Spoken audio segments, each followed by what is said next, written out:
because until we actually vote on Jennifer, We have a quorum? 5, and so we have 5 people. Thank you. All right. Thank you, Karen. Well, then let's call this meeting to order. And welcome back, Karen. Thank you. Yes. So let's see, May 21st, NCAC meeting, and we have a quorum. So would we like to vote on Jennifer Lawson? Jen, I don't know if you want to introduce yourself. Yeah, sure. Hi, I'm Jennifer. You can call me Jen. I don't know if I've been in the area since 2007, moved to San Simeon. I raised my kids in Cambria and then moved to San Simeon in 2019 when the kids went off to college. So anyway, and I've been a realtor since 2013. So I love our area and I'm excited to be here with you. Thank you, Jen. And Jen was our realtor, and she doesn't commit to anything that she's not going to fully participate in. So I'm just very grateful that she is committed to this. So yay. So then I would entertain a motion to approve Jen as the San Simeon rep. I'll move. Any seconds? Who's here? With a vote. Oh, you're here. Oh, yeah, me. Hi, Dylan. Oh, duh. Great. Any negatives? Here we go. Jen, welcome, and just thank you for being here. Thank you. Yeah, so I know Kermit will be here soon because he has some business to handle. So we'll just get started. And oh, yeah. Are you going back to the consent agenda? Yep. Yeah. Thank you. Yes, yeah, I got you, girl. I'm not gonna play around with the consent agenda, Karen. Okay, so Ted Key is not here, so we don't have a treasurer's report. And so I would just entertain a motion to approve the agenda and the minutes. Oh, yep. Okay, so we have a Brandy and a Brian. Mm-hmm. Thank you, guys. Okay. Vote. And I would say to approve. You have my vote. And any negatives? No. Okay. And then I'm just going to check and make sure I'm not like somehow leaving somebody in a waiting room.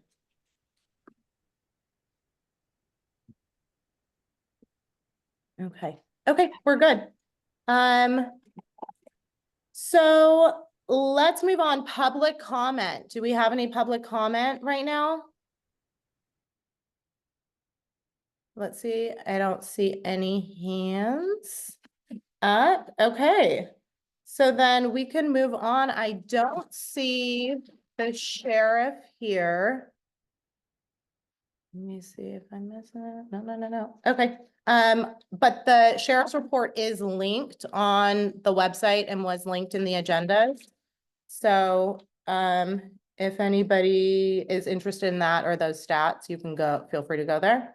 I do want to note, Darren from CHP won't be here, but I'm going to note this, Karen, even though there's not a ton of us here, but so it'll show up in the minutes.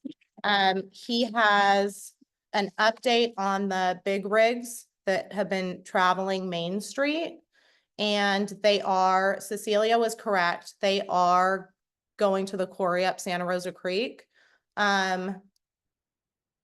Some of them are choosing to go back up to the one, turn left back on Main Street and go back up to the one, and some are choosing to go through town. And as things stand right now, technically that's fine because we don't have any signage or specific ordinances prohibiting, whatever it may be. Let's see what he says, like something of a specific number of axles. He talks about, yeah, so signage, things of that nature, weight, are often things that communities do. So I'm gonna do some research and add it as a discussion for next month's agenda. And then Darren will be here and we can kind of go through that. I know it's something that I've heard other people passing out. Ooh, here's Commander Abbas. Discussing, so I think it's a larger conversation for the community, because if it's something that we do want to regulate, that would also affect local businesses. Obviously they're getting their deliveries from trucks if you're a grocery store or restaurant and things of that nature. So it's, as everything else is, it's more complicated than it would sound. So, so I'm just very, oh yeah, Karen's got something. Go ahead. For the minutes tonight, am I correct that he did do some research and sent you an update? There are no specific ordinances against these trucks going through town, but we're going to discuss this in more detail next month. Is that right? Yes, and, yes, once Okay. we do a little bit of research as to like how whatever we may want to put forward as a community, would be implemented. So, it's gonna be a little bit of a long process, but, it's interesting, and it's interesting that it's coming up now. And yes, yeah, he had his guys do a ton of research. Additionally, they noticed some of the trucks turning onto Burton and taking Burton up, which is something that actually may not need signage and things of that nature to regulate, but he's going to look deeper into that. Because all of a sudden, he's saying at the size of those trucks, they actually would not make oncoming traffic actually, it would become like a single lane road essentially when those trucks are going up there. So in process, I just want everybody to know Darren's working on it and we're very thankful for that. And yeah.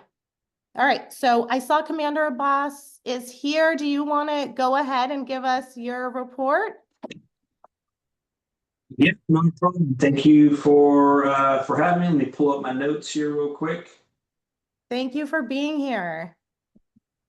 All right, so for looking at April 1st through April 30th, we had a total of 252 calls for service, down from 284.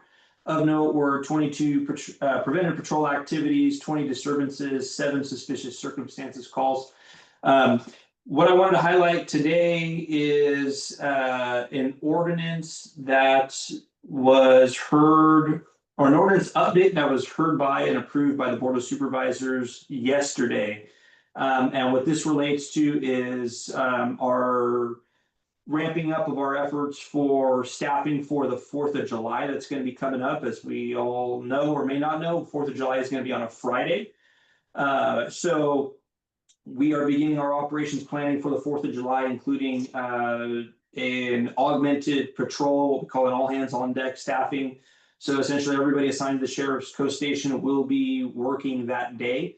We will have additional patrol resources in the Avila area, the Los Osos, Cayucas, and Cambria area on that day. So the ordinance modification that was approved relates to fireworks. So fireworks are a great concern, particularly to the coast areas, including Cayucas and Cambria, as well as Avila.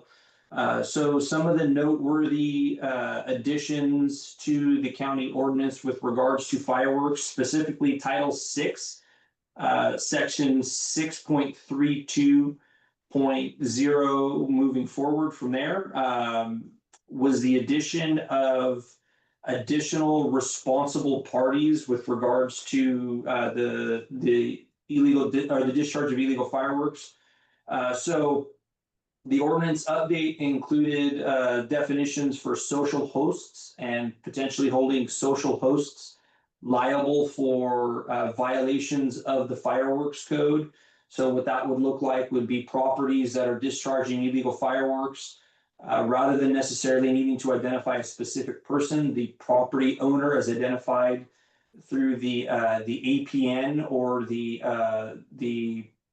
parcel owner through the county would be held potentially liable for each discharge of a firework from that emanating from that property. Additionally, identified liable subjects would be anybody having the care, custody, or control of any minor who lights off illegal fireworks would be potentially liable for those discharges, as well as the addition of spectators who are and to pull directly from the ordinance, should be unlawful for any person to be knowingly present as a spectator during an unpermitted firework discharge in violation of the chapter of the code. So the issue with fireworks, specifically as it relates to the concern that they would start fires, is something that the sheriff's office has taken seriously, as long as our fire partners. And finally, this again, as of yesterday, these ordinance changes were approved that are going to give additional resources to allow us to take enforcement action against those that are discharging illegal fireworks throughout the county. Violations can take the form of civil or administrative proceedings through the county, as well as citation for misdemeanor violations. And that doesn't preclude the enforcement of health and safety codes, which have always been enforceable in terms of discharge of dangerous fireworks. Those will all still be available to us, but again, we have some additional resources that will allow us to take enforcement action on those that are discharging illegal fireworks that are potentially going to cause serious public safety risk. So that is what I have, unless anybody has anything for me. Go ahead, Karen. Commander Abbas, for purposes of the minutes, are those additions that you talked about in writing someplace, maybe on your website, the county's website? So yes, I pulled the modification or the ordinance update directly from the Board of Supervisors webpage. From the hearing from May 21st. It's item number 2 on the agenda for that meeting. Thank you. Sure.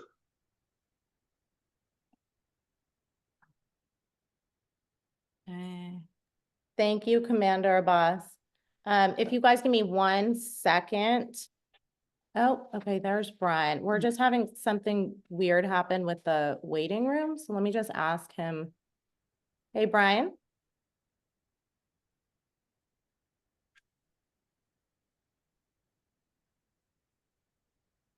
Brian, Thank are you, you? Blake. Ms. Chrisman, there, Mr. Fixler just attached a link to the agenda there. Oh, yay. Oh, thank you, Blake. Okay, and then Brian, we're having some technical difficulties. Can you tell us, you were stuck somewhere? I just want to make sure. Oh, you're muted. You're muted still. I was stuck in nowhere land and had to reboot my machine. Okay, and then Bruce, were you, I'm just trying to figure out like if I sent out something wrong or if Zoom's like messing with us. I just could not find the link to the Zoom meeting on your website anywhere. Oh, And so I had to have Blake send me the reminder notice. okay, perfect. And we still have people joining, so maybe it's just one of those days. Okay, well, I'm glad that who's here has made it in and onto the Zoom. And yeah, once again, Commander Abbas, thank you. Everybody that the link Blake has shared is in the chat. So yeah, okay, great. And Sounds then good. And I'll bring it up again next month. Again, we want to make sure that people have an understanding of what is going to be potentially on the table in terms of enforcement of illegal fireworks. So it's not a surprise should somebody partake in the discharge of illegal fireworks, should they get a notice from the county, a notice of violation from the county. We don't want it to be a surprise. So I'll be making the rounds in my advisory council and CSD meetings. And I believe the county is going to begin a media campaign letting people know, but please pass it on that there are additional tools that will be potentially available to the sheriff's office, to CAL FIRE personnel, and to code enforcement personnel in order to start addressing these illegal fireworks displays more aggressively. Thank you. I think people will be excited to know that, especially here in Cambria. So yeah, just appreciate your work on that and for sharing that with us. All right, thank you. Thanks. Okay. Supervisor Bruce Gibson, would you like to share anything with us? Well, thank you, Madam Chair. My timing impeccable as I fumble through the virtual world, but you know, It's everybody. Hey, Harry texted me too a few minutes ago. the way it is. I know Blake's going to give you a rundown on Public Works here in a minute. I appreciate Commander Abbas going over the fireworks. I know that was something that was of considerable interest to you all. The big items of yesterday's board meeting were two. One of them is storm damage repair. And there are obviously a number of sites in the Cambria area. Some of them have been fixed, like Pine Knolls Drive, that slip out reestablished. And I think we've even been reimbursed for that one. And then there are other places on Santa Rosa Creek Road where I drove out recently, and those yet need to be addressed. And so Public Works is, I would say, 2/3 of the way or so into repairing storm damage from the 2023 and a little bit of 2024 storms. The whole key, though, is of the $68 million we're going to likely have to spend countywide, are we actually going to get 90% of that reimbursed by federal and state funds? The bureaucracy on that is huge. We think we are, but it's there's still some time to run, and we're fortunate in the county to have reserves that we can use to front money and wait for the reimbursement. The other thing on the money front is the budget, which got introduced at the board meeting yesterday, teeing up a formal adoption hearing starting on June 9th, which is a Monday. That's traditional. We schedule 3 days back to back. We typically don't even need a full 1 day to get through it. This budget may be a little different. You probably have heard from me. This one is particularly tough. And that's even before we compound the uncertainty at the state and federal level over what funds may or may not show up. But for quite some time, we've known, and it really hit us this year, that while our revenues are going up, our expenses for doing business are going up faster. And so the budget's going to be bigger next year, but departments have had to go through an extensive process to figure out how to reduce their expenses to meet current revenue amounts. That means that 168 positions are recommended to be removed. Down the county workforce of some 2,960 full-time equivalents would be proposed to be reduced by 168 positions. Many of those positions are not filled at this point. They're simply budgeted, but they don't have people in them. There are positions with folks in them. We're hoping to get down with the ability of folks to transfer to open positions that remain inside the county. We're hoping to get the actual layoff of staff down to numbers you could count on two hands. So we'll see how we do on that. It really has, in my mind, as I realized I was looking at this, this is the 19th budget that I've looked at since I've been on the board, and it is by far, I guess I'd have to say, by far the most challenging. It's about the biggest amount of cutting we've had to do, but this one's particularly challenging because we're looking into the future and seeing this problem persist. The other issue we have is our relative priorities. We have an ongoing top priority of doing things we need to do, like pay the debts on the borrowing we've done, execute mandates that the state put on us, and public safety is our #1 priority. But the question remains, to the extent that revenues are increasing, how do we distribute those revenues through the various things that the county has done? And it's a little bit wonky and complicated to go into on a Zoom meeting at this hour of the evening, but we've had a particular outlook and process by which we have done those adjustments that's really based on the idea, a starting point that whatever we're doing this year is something that we're going to figure out the cost of doing next year, and then we cut back from that. And at the board yesterday, I advocated for turning that on its head and really looking at the question of, if we have X million more dollars this year, how are we to distribute them among the various different programs, the hundreds of different programs that the county undertakes. The challenge is, while public safety is our top priority, this year almost all of the increase in revenue is headed toward the sheriff, the fire department, and the district attorney. And that's consistent with public safety being a #1 priority.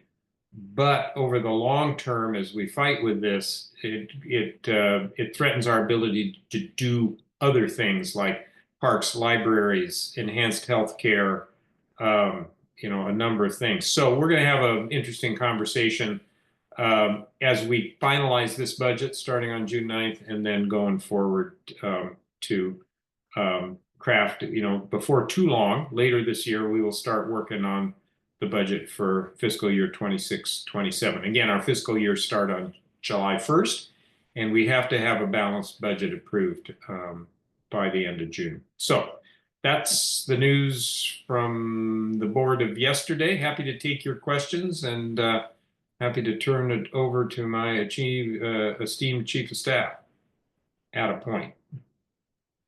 Okay, does anybody have any questions for Bruce? I'm not seeing any hands up.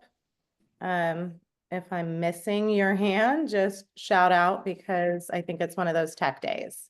Yep. So, is that Kermit? Well, Kermit, your hand isn't actually up, but go ahead. Still trying to find the mute button, but I couldn't find the reaction thing.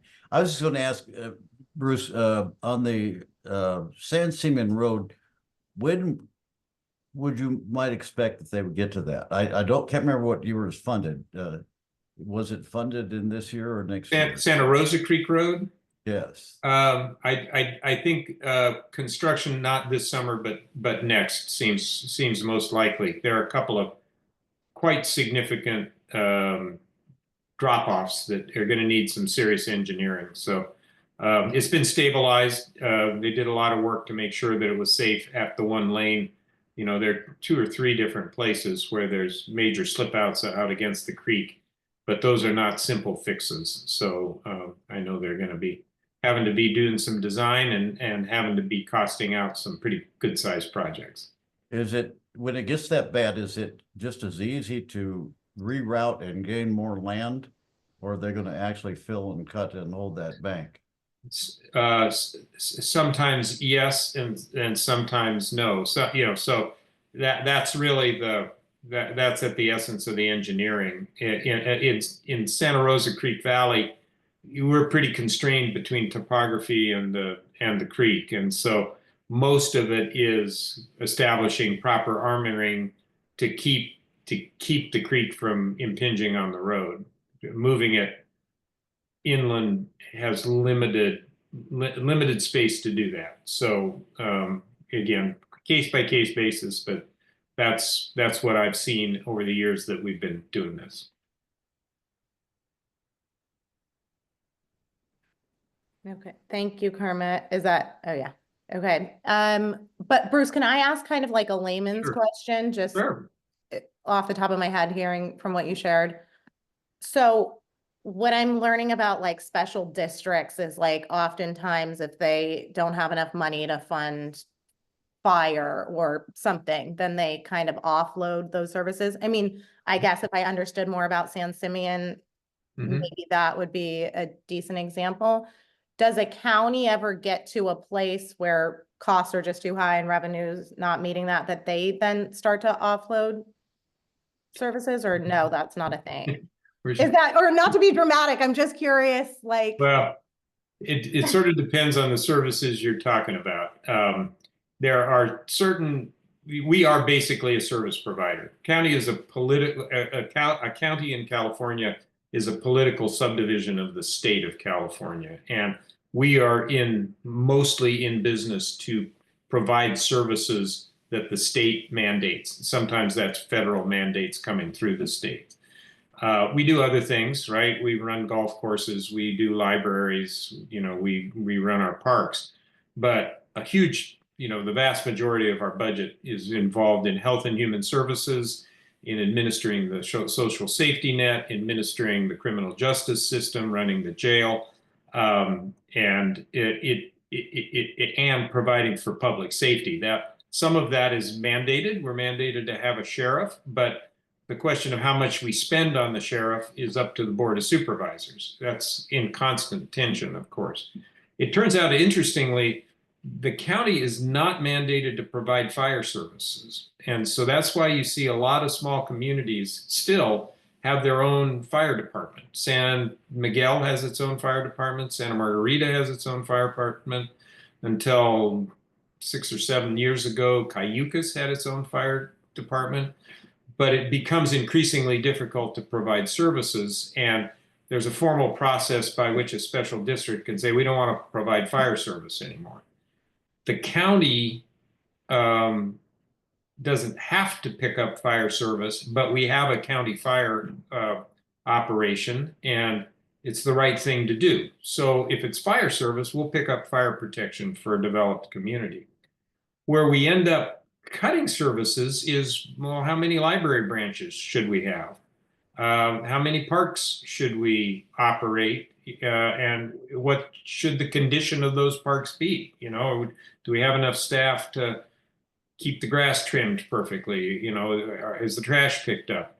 And so the tension is, as we allocate the resources on things that are not mandatory, what are we going to do? And there's a lot that this county has done over the years that isn't mandatory, and that's outside of parks. We have had a pretty robust public health system that's far and beyond what is absolutely mandated by the state for us to do. And among the cuts this year are some significant cuts to those discretionary things, those extras that we had in the health system. So talking about closing a family planning clinic, reproductive health clinic, seeing if we can get those services provided by other providers in the areas up in Paso Robles. We don't have to track communicable diseases at the level that we do. So all these things that are sort of good to have, but not mandated to have, those are the ones that we are challenged to continue. And do we have to do it? Well, there have been counties that, Orange County famously declared bankruptcy back in the late 1990s, but that was through mismanagement of their finances. But we're in constant tension with the state about funding us adequately to do the things that they demand that we do. So no, we're not going away, but we're also not able to provide everything we'd like to. We'd like to do a lot more, but the funding just isn't there. So between like where you're kind of at as a supervisor and the budget that you're looking at, and something like Orange County, which declared bankruptcy, is there like a slow kind of roll to, I moved here from Santa Monica and we kind of watched LA kind of deteriorate? Yeah, the scale that the county of Los Angeles operates on is huge. I don't know how, I know a number of the LA County supervisors. They each represent 2 million people, give or take. Their budget is measured in the multiple billions of dollars. Their problems, we have all the same problems they have, but they have them at a scale that's just inconceivable. The County of San Luis Obispo is in excellent financial shape. We have a very high bond rating. We have solid reserves, which is fine, except that we can't fund ongoing expenses out of one-time money that sits in our savings account. So we're trying to make some very careful strategic decisions. And to be honest, we're going to be, we will be coming forward with revenue enhancements. There's a thought that we need to inject some money into the fire protection in this county. We need to inject some money into our transportation system, or our roads will continue to struggle in their quality. And that's fine. I think that's the right thing to do. The challenge there is that all of those revenue enhancements need to go before the voters for approval. And sometimes they need 2/3 to vote, and that's hard to get. So, we'll see. And the key to all this is communicating the situation, communicating the need. I've found that when folks understand a real need, they will find a way to vote for the necessary revenues. But the way our system's set up, we've got to do that. We got to do more of that in this county, and so expect to see some revenue enhancements on the ballot before too long. Thank you for that. That's helpful. And yeah, I agree with you. I feel like this time around with the healthcare district vote, it took like the first one not happening for people to actually understand. So however we can be of service and that's exactly what the advisory council is in business to do, right? You're a town hall meeting once a month. Not a town hall, unless we are. Grassroots civics. So there you go. Well, yeah, I mean, I think everybody who's here obviously cares and would be happy to help. And yeah, so thank you. I don't see any other hands up. Okay. All right. Well, thank you, Bruce. And I'll hand it over to Blake. And I think you're a co-host, Blake. I am a co-host, and while I'm getting this presentation going here, let me say that this stemmed from, all right. Can folks see my screen okay? I'm getting nods, so I'm just going to assume that's a yes. This stemmed from, I think, some potential confusion between the planning department and public works and what different roles were. And so kind of dovetailing into the last time I did a quick presentation about the county as a whole, I thought I'd dive into what it is that public works does, which you will find is a lot of different things, but and then zero in on a few things I think is of most interest to Cambria or the people that call our office from time to time. So this slide might look familiar for those of you with good memories. These are all the different county departments sorted into service groups. As Bruce was just talking about, these are all the different things that the county does. You'll see there's about 27 different departments here. We've got just shy of 3,000 full-time equivalent employees. You will note, though, that Public Works is over there on the far left by planning and building in our land-based service group. But specifically, Public Works' own org chart, and it's a little small, but that's really the point, is just that they broke into a few areas. Public Works looks a bit like this. They got about 300 employees. They break down into 3 different divisions. They have the resources group, and that's things like water and utilities, water quality, stormwater runoff, things like that. The one that I think Cambria would most interact with is transportation, and that's things like roads, development services, in our design and construction division, which does our capital projects. And then there on the far right is our facilities and finance team, which is the custodial. They also happen to be the custodial service for the county buildings. And then also the accountants who make sure everything lines up on the back end for Public Works, because there's a lot of different moving parts when it comes to these different missions. So within that transportation group, there's one called Development Services. And this one came up a couple months ago when we were talking about the abandonment of right-of-way. And the Development Services Division, and I might be dumbing this down a bit overly much, but they also act as somewhat of as an advisory council when a permit goes out for review. You will see when you guys get your referrals that it also goes to Public Works. So Public Works will take a look at how will this project potentially impact a road, or would it, have to have curb gutter sidewalks implemented, or what does the drainage looks like? They also calculate the road impact fees. That's if a business is going in, they say, okay, what kind of business is this? And what kind of traffic might that business attract?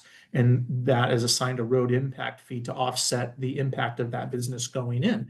They also do things like encroachment permits. That's if you want to put something in the right of way, whether that be a community sign or a box of some kind, a utilities box. They would work with utilities coordinators on that.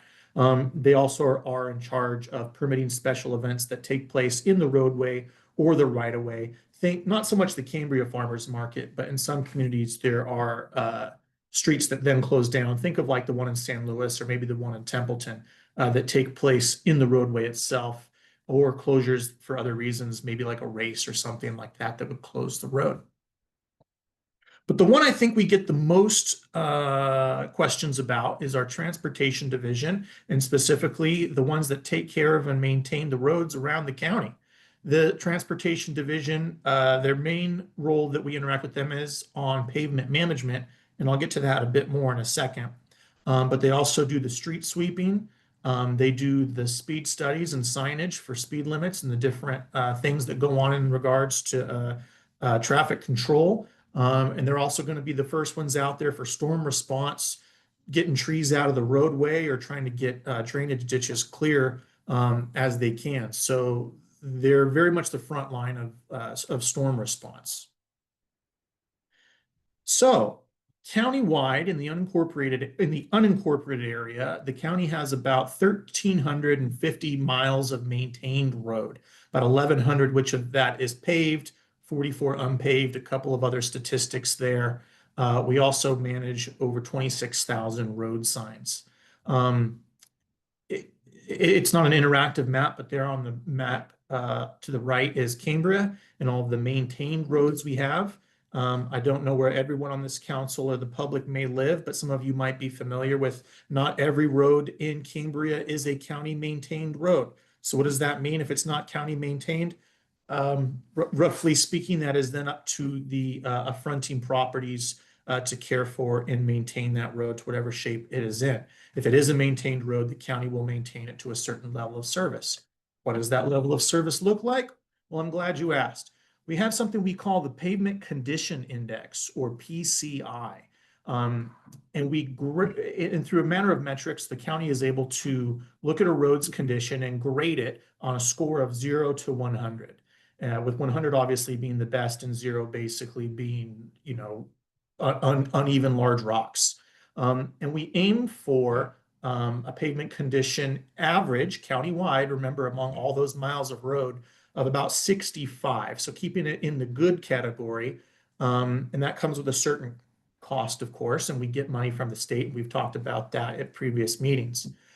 One of the ways we do that, and we can stretch our monies a little bit further, is whether we just do the full asphalt overlay, redo the whole road, or do we do like that thin layer of the micro surfacing on top?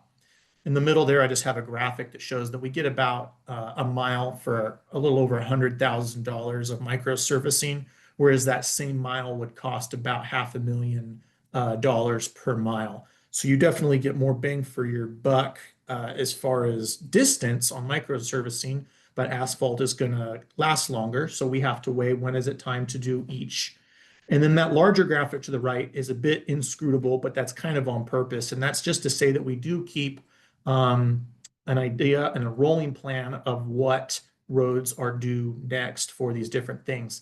And we do try to, as a county, do things kind of neighborhood by neighborhood. It would make sense if we're going to have road crews out. We're not just doing this little one strip of road here, and then across the county halfway, we're doing one strip of road over there. So we do try to keep it concentrated in the neighborhoods for efficiency. So what I can say, and if folks want to reach out to me specifically on the details, I can give them the itty bitty details. But the Cambria is due for some overlays. That's the more serious work in the summer of 2026 next year. And as also some other neighborhoods are due for some microservicing. That's the more patch job, not patch job, it's a job, but it's the lighter duty work in the fall of 2027. And again, if folks are interested in their specific road, I'm happy to get that for them. As it was a brief presentation just to kind of give, here's what Public Works does, and I figured we could open for questions after that. But if anybody has any Public Works specific questions, they're of course always welcome to call or email Bruce and myself at the office, or the contact information for Public Works is also right there. So with that, I'll leave this open if we want to go back to any of the slides, but I will also expand my screen and take any questions. And it should be no surprise that your transportation appointment, Mr. Kermit, is got his hand up. Yes, thank you for doing this. And would you flip back to the money thing there, or the chart of the roads and so forth? Yeah. This one? I have all of them, but this is good enough. When they do these things, like do they consult with anybody, or do they just consult among themselves? And the reason I say that is because we have some areas that, we don't have sidewalks here, and we have never will. And I don't know, a lot of people are calling for them, but in some areas, we don't have walkways, the safe walkways when we're squeezing along these things. One of the things that happened last year was when they put the drainage dikes on the side of the road, they left about, gaps about 8 to 10 inches, sometimes depending on where you were in the scheme of things. And the road guy volunteered to fill those areas with gravel. And actually, they made pretty good walkways for a while till they seeded in again and started growing plants. But there are some areas we have that need a little bit wider shoulder on them, or a shoulder period, to move people along in some of the high traffic, higher speed zones, mainly along Ardith and and Burton Drive and some places like that. Where do those things kind of bounce out? I know we're going to talk. I'm trying to talk to the engineers about it, but where is appropriate level of us asking for the moon, and the other one just practical? So that would still be within the transportation division. Let me clarify that PCI is just the condition of the pavement itself, not necessarily the quality or the carrying capacity of the road, and as it extends into the shoulders, road widths, et cetera. It's just how good is the actual pavement that you're driving on. But questions as regards to expanding shoulders or changing things up, that would be the Public Works Transportation Division, but not necessarily the road maintenance staff themselves. And let me see if I could just jump in there where we really the folks in those divisions are going to take a careful look at the situation. Right now, when we're talking maintenance, we're not talking expanding the functionality of a given road. I get it that it would be great to have, paths and walkways and opportunities for pedestrians to get mobile within the community. And we have a whole program called Active Transportation. But in order to actually establish new walkways, we need to seek funding from outside the county. That funding is quite scarce. We've been working on it. For instance, we know that going down Burton Drive from the nursery to the bridge over Santa Rosa Creek, it would be fantastic to have a trail separated from the roadway there. But we've been working on that for 15 years to try to find the funding to get the design and the funding and that. So, you know, Public Works' first mission as they look at our road system is to be sure it's safe. If there are significant safety issues that involve pedestrians, they'll certainly take a look at that. But actually expanding the width of paved surface to accommodate pedestrians is probably, to be honest, a fairly rare. It's fairly rare within the budget that we have allocated for simply maintaining the roads. Okay, well, I agree with that. So you're pushing. So what do we do? Is this something John Dinunzio, when he comes up in a few minutes here, will be addressing, or does this sort of stop the conversation? Stop here? I'd ask him that question. He's a good guy. I know John. He'll be happy to talk with you about that. All right. Karen, I see your hand is also up. Yes, hi, thanks. Thanks for doing this. Obviously, this presentation is going to be on the recording of our meeting. Does it exist someplace else, or did you put this together specifically for us? I made this and I'd be glad to send it to you. Okay, if you would send it to Christina, I suppose. That's the way to do this? Sure. I'll have it Okay, done and by then- the end of this meeting. And then Christina, you can put it on the presentations page of the website? Yes, yeah, Alright. sure. And thank you, Blake, for putting this together for us. It's just. Yeah, it's fun. It's in a weird way kind of fun to try to distill this down to, like, 8 minutes. Yeah, Thanks very much. Yeah. yeah, and it helps it stick for us, and hopefully it'll pay off and we'll be able to have more informed conversations, so. That's all we could ask. I'm going to close this window down and we'll get back to the traditional Now, Zoom. Blake, on that, just on that presentation, I've got 3 pages where I have the Cambria stuff in that year. You just did that one graph as not to be inclusive, but just as an example. I think it's an example of how All in right. the weeds it goes. As to, like, we're going to do from mile marker here to mile marker here. That's how specific they get.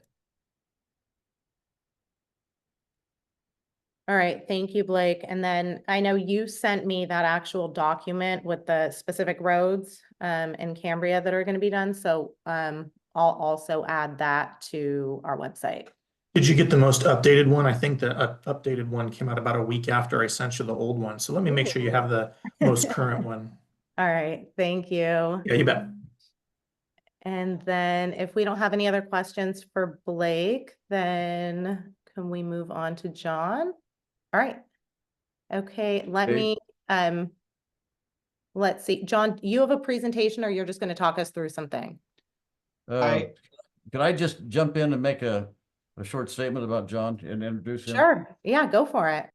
The next person we have is John Dinunzio of the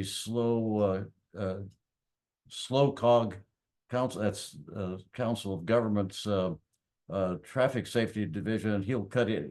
He'll note all that. But he is a key component here and largely unknown to all of us except Transportation Committee because he's one of our liaisons. And every September they do, or sometimes in the fall, they have a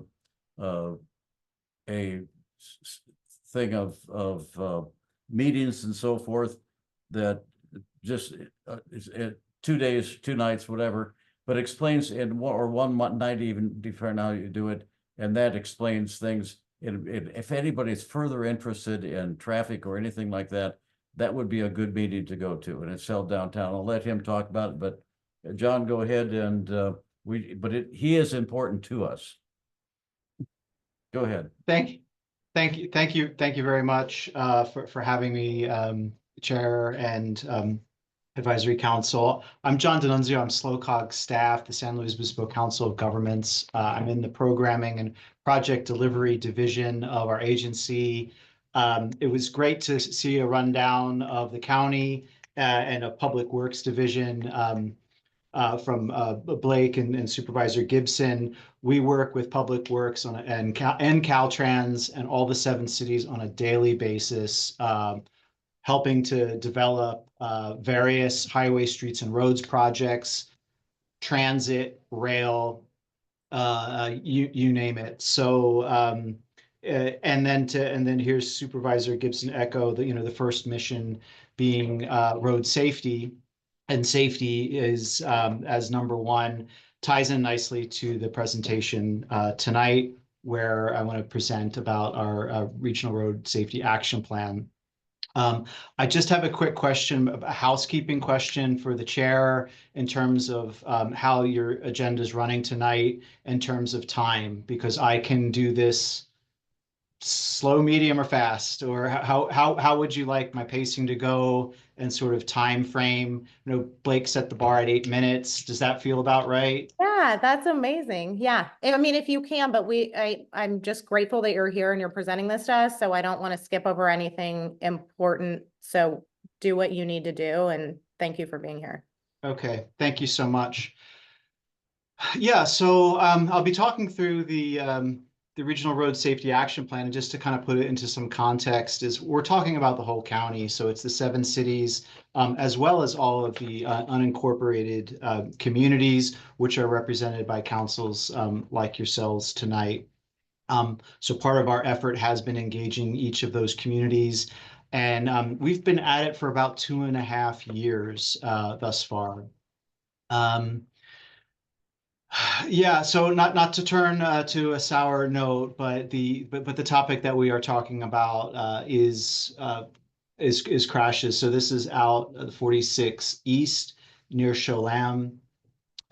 This was I think a single occupancy vehicle that overturned. There was not a fatality involved in this one, but you can see the first responders are out. The fire is strategically placed. The ambulance that looks like it's San Luis ambulance showed up. There's 2 vehicles there, CHP on the right shoulder, and really the first responders are out taking care of what needs to be done there. So just for a little bit of context, so I typically work with the civil engineering side of the equation with road safety, and I'll talk about that in just a second. Needless to say, here's present day out on Highway 46 near Cholam. So you'll know that Caltrans and other partners at the state are 4-laning this section of the road. The Y intersection at the 41, 46 is going to have a ribbon cutting this summer, I think in July. And by dividing the highway here, it's a very expensive solution for this area, but one, as we all know, is much needed to address the long-standing issues out there, right, since even James Dean died many years ago. So this is setting the stage of kind of what we're talking about. So again, regionally within our area, there's about 800 crashes per year. That's 1 every 12 hours. So, and of those crashes, around 30 people lose their lives, and another 160 suffer serious life-altering injuries. And the goal of the plan is to reach 0 fatalities and serious injuries by 2050. So, I mean, we acknowledge that accidents and crashes are still going to happen, but trying to eliminate the fatal and the severe severity of it is the goal of the plan. And oftentimes there's very little difference between what was a severe crash and what's a fatal. A lot of it is just luck or not luck. That's a bad choice of words, sorry, can't edit.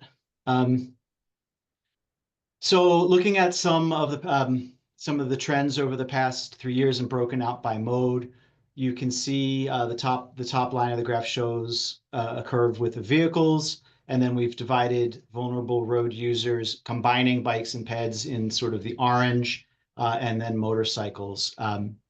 Motorcycles play a very significant role in the mixture of road safety as well.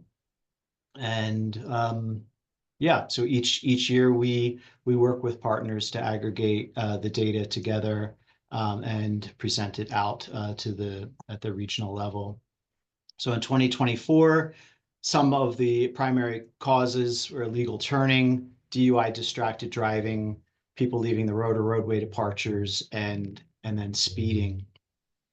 But around the county, our county is made up of urban areas, suburban areas, very rural areas, very remote areas. Different contexts, different things happen with both density and speeds. So we're trying to understand how a crash type might occur in a place type. And then these are some of the trends. And just in case you didn't notice, I did put a link in the chat. So for those that are capable of mixed screening, I know I've talked to students before who are perfectly capable of listening to a presentation while simultaneously looking at a document. Please feel free to do so if that is your preference. The purpose of this plan is to bring together safety partners and to share information and provide tools for decision making. I know that there was a question about programming and funding and how do projects get funded. I do want to just make a caveat that I am not here to overpromise anything or to, you know, I don't want to walk into that whole. But that said, by strategically looking at areas that need improvement, it is how short, medium, and long range plans work and how we can inform decision making through the tools. So having an action plan like this will lead us to future grant opportunities. And in fact, you'll notice the federal icon up the top. This was funded by a federal grant, so no local money or state money was used in the creation of this plan. The vision of the plan is to prioritize safety on our roads and making sure that people can get home safely. I noticed that there was a member from the fire service on this call earlier, and I was kind of looking for CHP. So I know Commander Dinunzio has been often attends. Safety is not dealt with by just one mode. So you'll notice here this safety wheel. So making the roads safer for at the bottom is something that you'll see coming out of the public works in the civil engineering realm. Having safer speeds, now that can be done both by design but also enforcement. Post-crash care is how quickly can those get to a crash and respond, and then get them to care, depending on whether they need to go to a trauma unit or can be dealt with. Hopefully, it's just slight property damage only, and that you can walk away and just, you know, everything fine. But also noting that vehicles are getting safer too. The way that cars are designed now with the airbags and the way that they compress often leave, you'll hear CHP officers who have worked in safety for years and years saying the car was totally mangled and they just got out and they walked away. That's a best case scenario of the way that vehicles are constructed now. And then with new safety features like cars that the steering will guide you back onto the road, or the steering wheel will vibrate, etc. That said, as a transportation planner, we often will put things into monetary costs. It's not that we're trying to be dour, but using financial mechanisms in order to help with judgments is one of the factors that we use.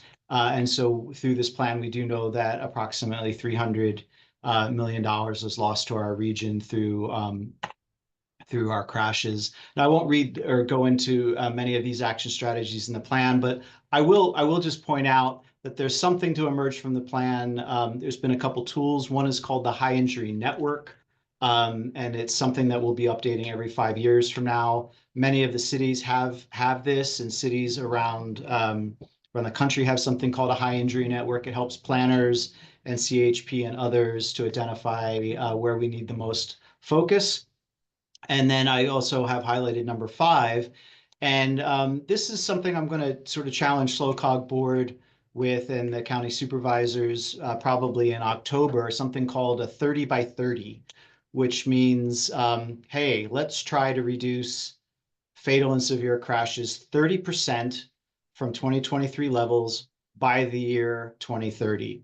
30 by 30. It's tangible, it's workable. I'm hearing it around the country. Different areas are trying to adopt that policy. If we adopt that policy, then we plan the work the plan. Right. So here's just a photo of when we kicked off the steering committee, and not my proudest moment in terms of waist size, but so, and then here's all the different agencies that we're working through and working with. Again, glad to see the county here, obviously, but the SLO Medical Services Agency, they gather all the information from fire departments and and with trauma units, the coroner's office at the sheriff. Public health has been an incredible partner. I mean, did you know that Public Health's report has car fatalities from 17 to 24-year-olds as the 3rd leading cause of fatalities in our county? So car crashes, right? It's a public health issue as well. Fantastic partners at CHP, CAL FIRE, Fish and Game. This came up actually, some advocates in your community talking about the deer strikes in Cambria. So we looped them in, as well as other Cal Poly and et cetera. So this just shows sort of the same slide as before, but the interoperability between the different partners and how we're all trying to coordinate together, and of course with Caltrans. One of the things that we're really trying to do, and I'm glad Kermit's here as well. We consider Kermit and others on the transportation committee, both in your community and others, to be a local road safety champion. And in order for the safety champions to kind of do what they do, we've started to prepare some tools, like an online dashboard. We conducted field walks. There was one in your community, which I'll mention in a second. But also to sort of empower them to let loose on social media, to track some of the campaigns that occur with the State Office of Traffic Safety. For instance, St. Paddy's Day, 4th of July, Memorial Day weekend, when we know when people might be coming through your community, when it's a high tourist weekend or something like that. I mean, from the TOT what months those and weekends those are based off your calendars, and the chamber you would know. How about tying in a road safety campaign to that? It would sure help. And then so some of those tools. Here's a link, and I'm just gonna see if I can grab it. And oh, that didn't work. I will somehow get that link to you magically. But the intent is to show you that you can filter by the Community Advisory Council. So we did this specifically for all the communities, but really with your community in mind, because it was at your community that I realized that CHP was coming there and giving a quarterly report each time. And all of the CHP was going to all the community advisory councils and doing the same thing on safety, but there wasn't an overarching regional safety repository going on. I mean, the county has it, but Caltrans and the cities are different. So, but we've pulled it all together, and you can drill into it here and really take a look at what's going on there, but also compared to other regions within our county. Super helpful stuff. So here's an example of the field walk. We had 10 field walks altogether this spring, sponsored by California Office of Traffic Safety, and then in conjunction with Cal Poly College of Engineering. Here's some nice photo. You might be able to pick yourself out if you attended. I see a few smiling faces there. Good. And examples of the survey instrument. So within the road safety action plan, the link that I provided, it's like a 200 pager, but if you go all the way to the end, you'll start to see the draft examples in the attachment. I think it's like appendix 4 or 5, where you'll see all the field walks. So you can zoom all the way out. It's still in draft, but we just wanted to show you the outcome of that and the other communities is making its way into the documentation. And as well as some of the summary recommendations, risk factors for pedestrians, bicyclists, motor vehicles, and how it will address different issues like removing conflicts, reducing vehicle speeds, and managing conflicts in time. Paying attention, distracted driving. I mean, it's tricky, right? Because you have the civil engineering side that you can do things, and then you have the enforcement side, and it's really tricky kind of marrying those together. But hopefully, again, with that safe system wheel, you'll see that it takes all those things. And then here you'll see some suggestions for this part of Main Street here. John, can I just jump in? You said something really interesting that I think really affects us here and is topical for multiple reasons. The civil engineering side versus the enforcement and that side. Can you just touch on that for Yeah, a hot sure. second? Not Yeah. long, but I think that's Cambria's struggle, right? One of our struggles is how it's kind of been built out versus what we would like versus how do you make small tweaks in enforcement to make us a safer community with what we have existing. So if you have anything. Well, I mean, I will share again. I was super impressed with the new CHP commander, Darren Dinunzio, who showed up to all of these field walks that we did and in every community. And he talked to the group about increasing saturation patrols, I think they're called, and other types of enforcement. And they are limited too, right? So, and then the sheriff's limited. But talking about the role of what the sheriff does and what CHP does, because they handle slightly different tasks, and I guess I left the field walk and the discussions with them really feeling like there was a new partner, or like a new sheriff in town to kind of, bad pun. So We feel the same here. So no bad pun. We're really excited. Yeah. And I guess the other thing that I kind of really learned from the field walk was actually how much the county was doing. So looking around in communities like Shandon and San Miguel, looking where I would think a medium or a large scale project or intervention or countermeasure would be needed, like a bike bridge over the railway line, or like, a new tunnel underneath Highway 1. The types of improvements that I was seeing with just road paving, striping, new pedestrian crossings, new reflective signs and lights. I don't know, I know it's not Maslow's hierarchy of needs like with roads, but if you just, I think Blake was talking about the pavement condition index, but having a smooth road with good rumble strips and lighting is like the most basic first thing with road safety. And then up from there is then depending on the situation. So like volume or whatever. So yeah. And anyway, a field walk is used to help bring the community out, to listen. We learned quite a lot about the downtown corridor as we were out there. I didn't, and then the access to the school. So I didn't know that kids weren't really walking or biking to that school. It seems like it's very difficult for them to do that and for parents to trust that could happen. Mm-hmm. So I've been at it 10 years here.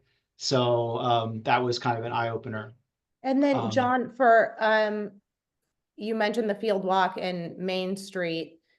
Are you or your organization somebody we could lean on as our community kind of looks towards this situation with these big rigs on Main Street? Or do you guys have, you know, studies or analysis and stuff like that that would be helpful? Yeah, you know, not yet, but I mean, I actually bumped into a CHP officer at law enforcement night down at Farmers Market in SLO. I love our community that like this is how things happen, but they were talking about freight lines and freight movements and freight routes in other parts of the county. So even in South County, there are issues of where trucks can and can't go, and how trucks are, you know, they're trying to make a delivery. Like the truck drivers following Google, it tells them to make a delivery here. It is an issue that's a little outside of the scope of what I was the goal for this road safety plan, but I'm equally interested in freight and freight movement. You see Bruce Gibson pop back in, that sometimes maybe wants to say something. Pique your interest, Bruce? I hope not, because I see Karen's No. face, and that means that we've gone over our time, but Yeah, we she's can, holding her we can head. round Yeah. this out, but Okay. Bruce, go ahead. No, I just, No, just as Please, I'm doing this because I'm so sensitive to bright light and I'm looking into the sunset. So that's the reason. Yeah, I think. Mr. Dinunzio, you keep talking. Yeah, I didn't really have anything. I just saw the summary come up, and I just wanted to be there to thank John for doing this. This is a big task. He's done this once or twice before in all parts of our county, and it's a huge thing he's undertaken. And I just want to express my appreciation for your time, John. It's great. Oh, well, good, but you know, it is really the community that showed up, you know, and they really turned out, and you know, it turns out the community doesn't always agree with each other. You know, some people want to have improvements on this side of the street. The other people are like, no, it's, you know, it's at the other end of town.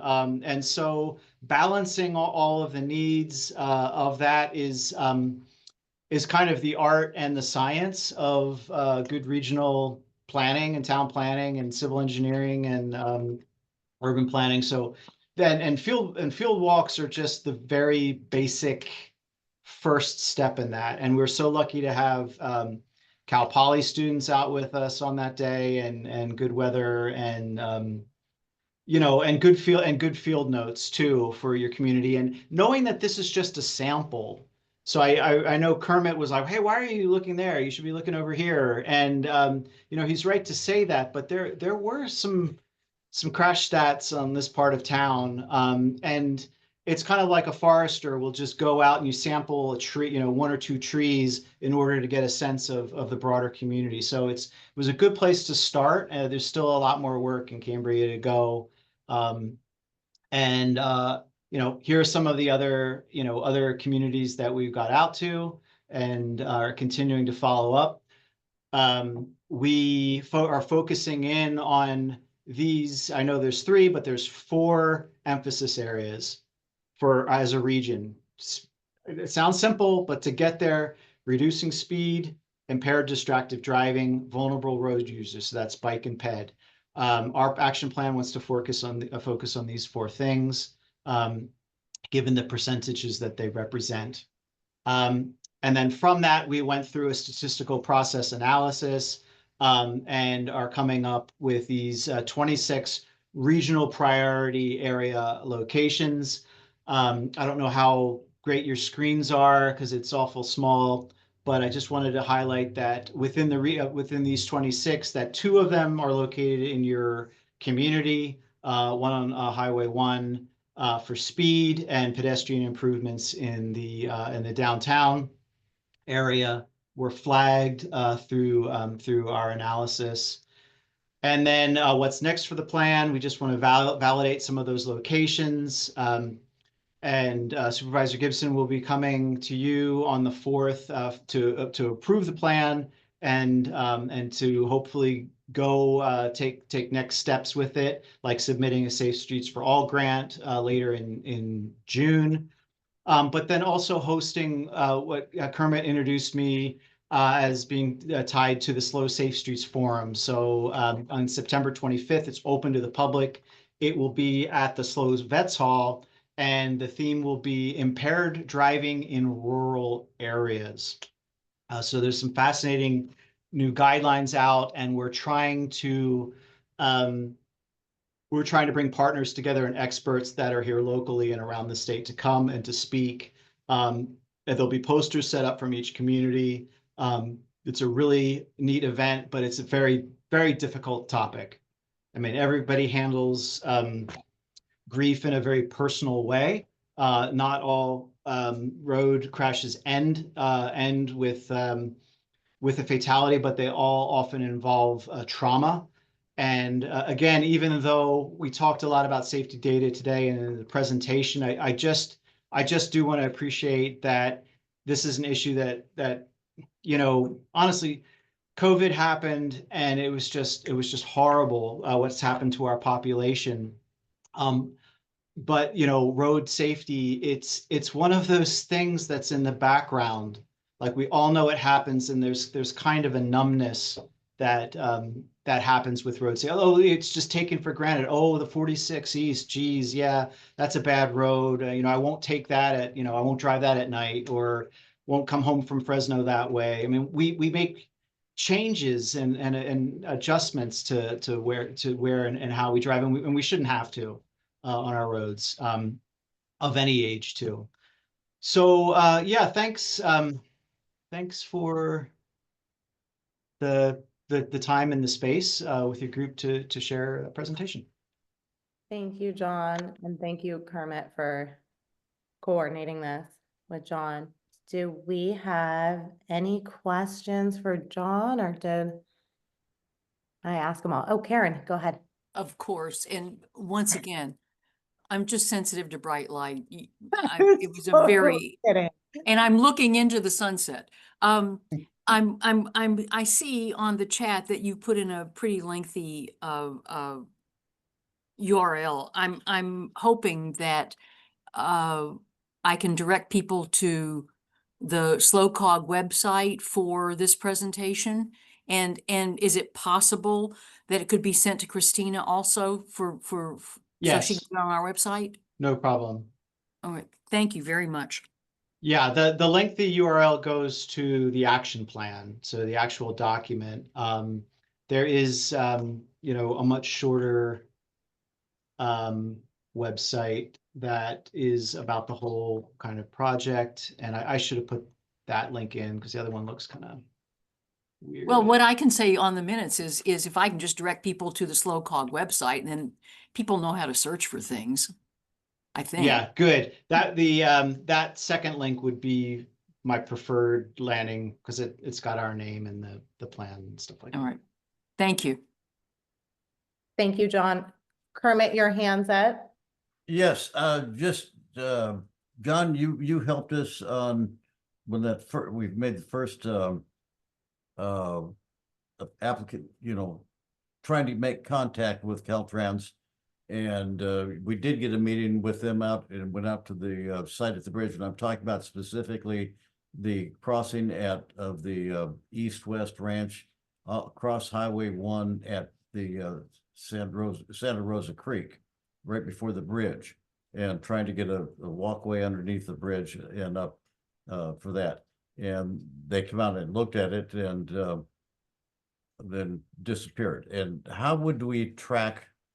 You have connections in all areas, and that including the Caltrans things. How would we sort of get contacts with Caltrans, or should we go through you to do that? Because we don't have a lot. We've got a couple. We've got some major projects that'd be nice to have, and I see them somewhat coming up on the.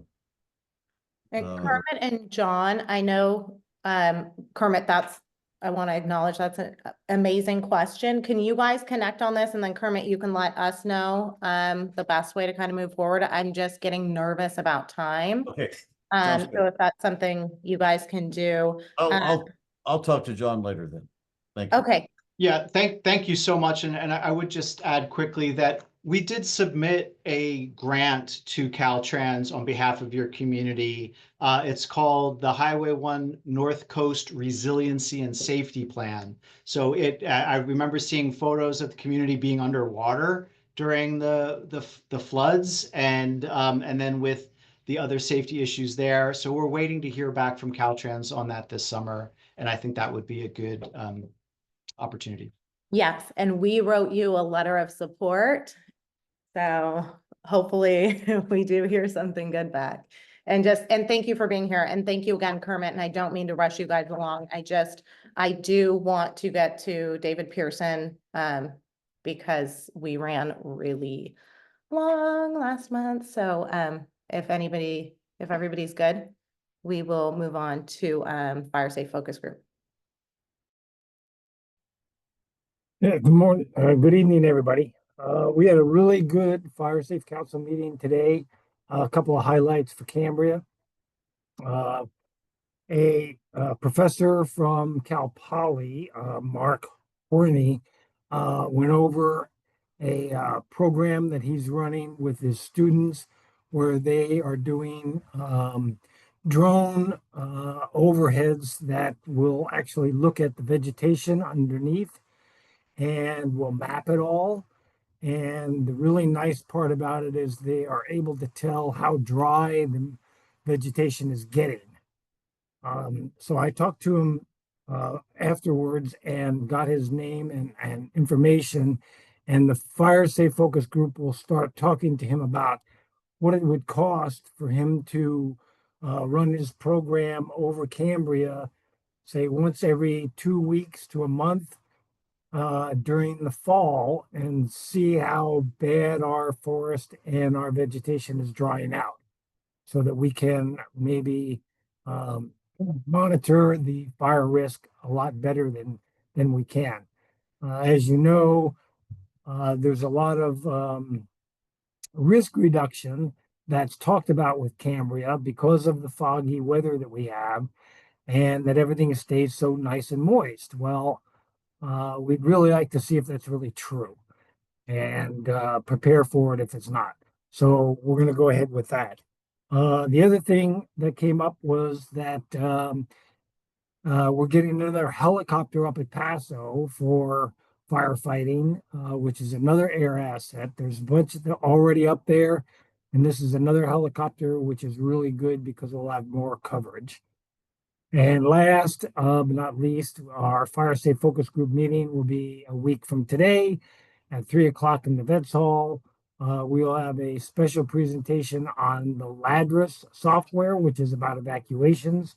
So if you'll join us, we'll go over the evacuation planning that's happening and is reaching final draft and everything. So it'll be an interesting talk on Ladris software. Thank you. Thank you, David. Does anybody have any questions for David? No, thank you for being here and sharing that with us and for all the work that you guys are doing. So. Sure. Okay, so I have a question for everybody because I'd love to get through something while we have a quorum. I know quorums typically fall apart at the break. Have a couple of land use things that are a little bit past due. If I could get a Kermit, Brian, we have Brandy stuck here. Kermit, are you going to be sticking around? All right. Yeah, for land use. And then Brian, you're kind of stuck here with us. All right. And then Karen, so are we good if it's just us after the break and we can go through these kind of aging land use referrals? Are we going to need to vote on something? Yeah. Oh, or can we not because we have Jen? Sorry, Jen. I don't know the answer to that, Brian. If we lose somebody, but Jen's here, I mean, she's part of the group now, so she can vote, yes? Yeah. Okay, so we're We good? we need 5 people. Yeah, okay. And Kermit's sticking around, so I think it would be appropriate to take like a 5-minute break. We don't have much besides, well, we have land use, and then I think Matthew and Harry will kind of just fill us in on what's happening at the CCSD. And then we'll be done, but I feel like it would be weird to jump into land use without a break. So are we good for that? Yeah, okay. Yes. Okay, cool. Do you guys want to just take 5 minutes and we'll meet back at 7, let's say 31? Okay, thanks. Cool, thanks.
All right, I realize it's 7:31. I'm gonna give people a second because that might have been quick.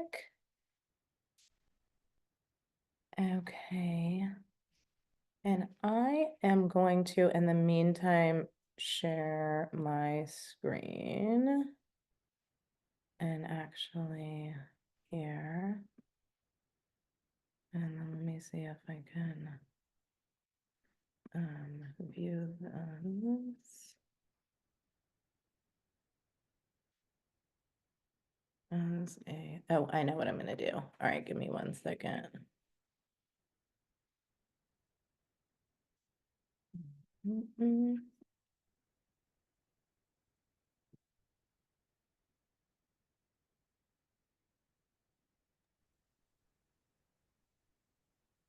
No, am I not gonna do that?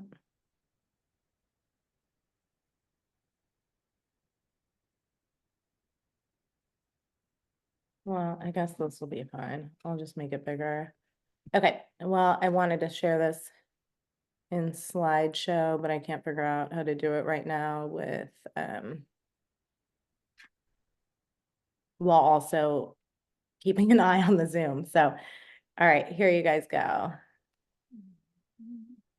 Okay, Oh, there it is. so yeah, can you guys see this? Okay, perfect. So essentially, we are gonna go through 4 land use referrals. And none of them have a land use recommendation. Some of the site visits I went on with Brian. And one of the ones for a kind of a, not an expansion, but a conversion of a under home area. Matthew, thankfully, from the CCSD came on because it's a licensed vacation rental. So obviously there's water use situations. So I just want to make everybody aware, we're going through 4 referrals. And it's not like, hey, this is what the land use committee recommends. I hope that we will recommend these, but obviously we want to hear people's concerns and or questions. So I'm going to work through them and we'll take a vote on each for if the NCAC wants to recommend them. Okay, so hopefully that makes sense. First, we have a landscape construction at 2825 Burton Drive.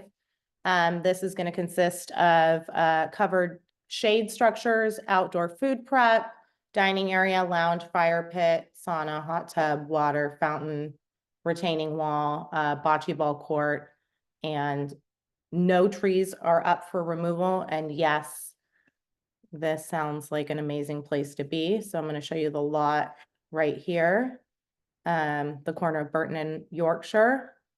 And this is how it's currently existing. And this is what's proposed on site. And yeah, as I said, no tree removal. Currently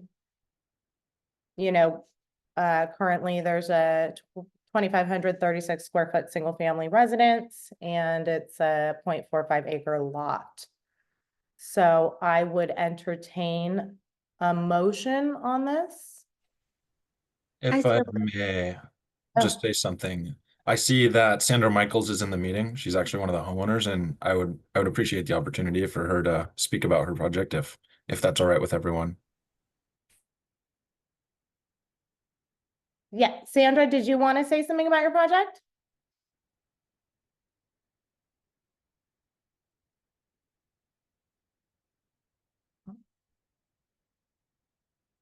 Okay, well, if she doesn't, I would like to say that Sorry, I didn't know how to use this. I'm sorry, I didn't know how to use this. I just got on it. No, you're good. Go ahead. I'm not really sure. I mean, we've had this in the plans for about 1.5 years now.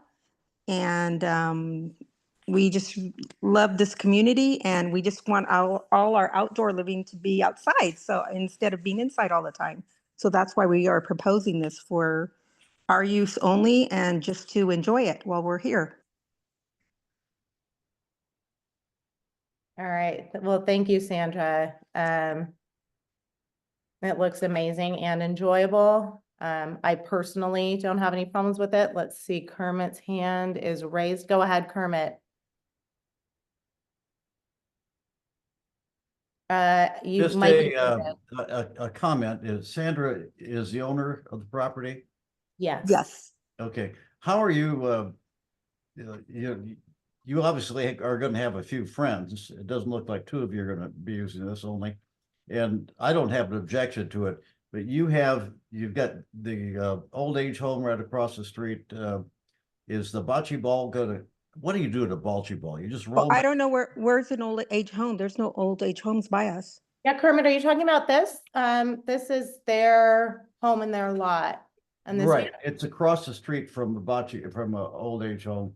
No, there is no existing old age home by us at all. Vicky and Dennis live across the street from us, but they don't have people living there as older people. There's, as far as I know, there's no old age homes around us. The one that's Now, our house used to be one. yeah, I know that. And what is the name of that outfit? Cherish Care. Yeah, Church. They live across the street from you. The owners do, the owners, yeah. but Church they Care, don't currently have, that's their principal residence. Oh, okay. I thought they had ownership or. no, that's over by like Drayton. My dog stalks Cherish And, Care and every then morning. the people, the Cambria Pines, contingent living across the street. The tree company. Okay, well, if you're not, the only thing I was thinking of was exterior parking for your activities there. And after that, I don't see. Oh, We have a very, permit. Yeah, go ahead and look. I just scrolled up at the, that's their whole driveway. I actually parked right about there to go to the Christmas market. Yeah, they're not the problem. The problem is their neighbors across the street who have, yeah. Oh, wait, okay, Truck parking. okay. Let's just stay focused on Sandra and Okay. 2825 Burton if we can, only just. All right, people's time. I have no comments not if it's just their private use. yes, no, we are, I mean, of course, we're gonna have people come over, yes, it will be, Yeah. but I mean, I don't plan on having a huge, I mean, for the whole town to come and do it. No, we just really love to, I mean, we will occasionally have, people come over, yes. I absolutely. And, we No have problem. people from out of town coming to our house often, so, but as it being a public for, the public, no, definitely not. And we do have adequate parking around us. Our driveway is huge too. Yeah. Yeah, there's it looping around there. Okay, are there any other questions? And thank you, Kermit, for that and for taking the time to look at this thoroughly. Are there any other questions? This is Brian. I don't have any problem with it, and in fact, I don't understand why it even needed a minor use permit. The bocce court and outdoor landscaping does not require one normally. So I believe it was for the terrestrial habitat.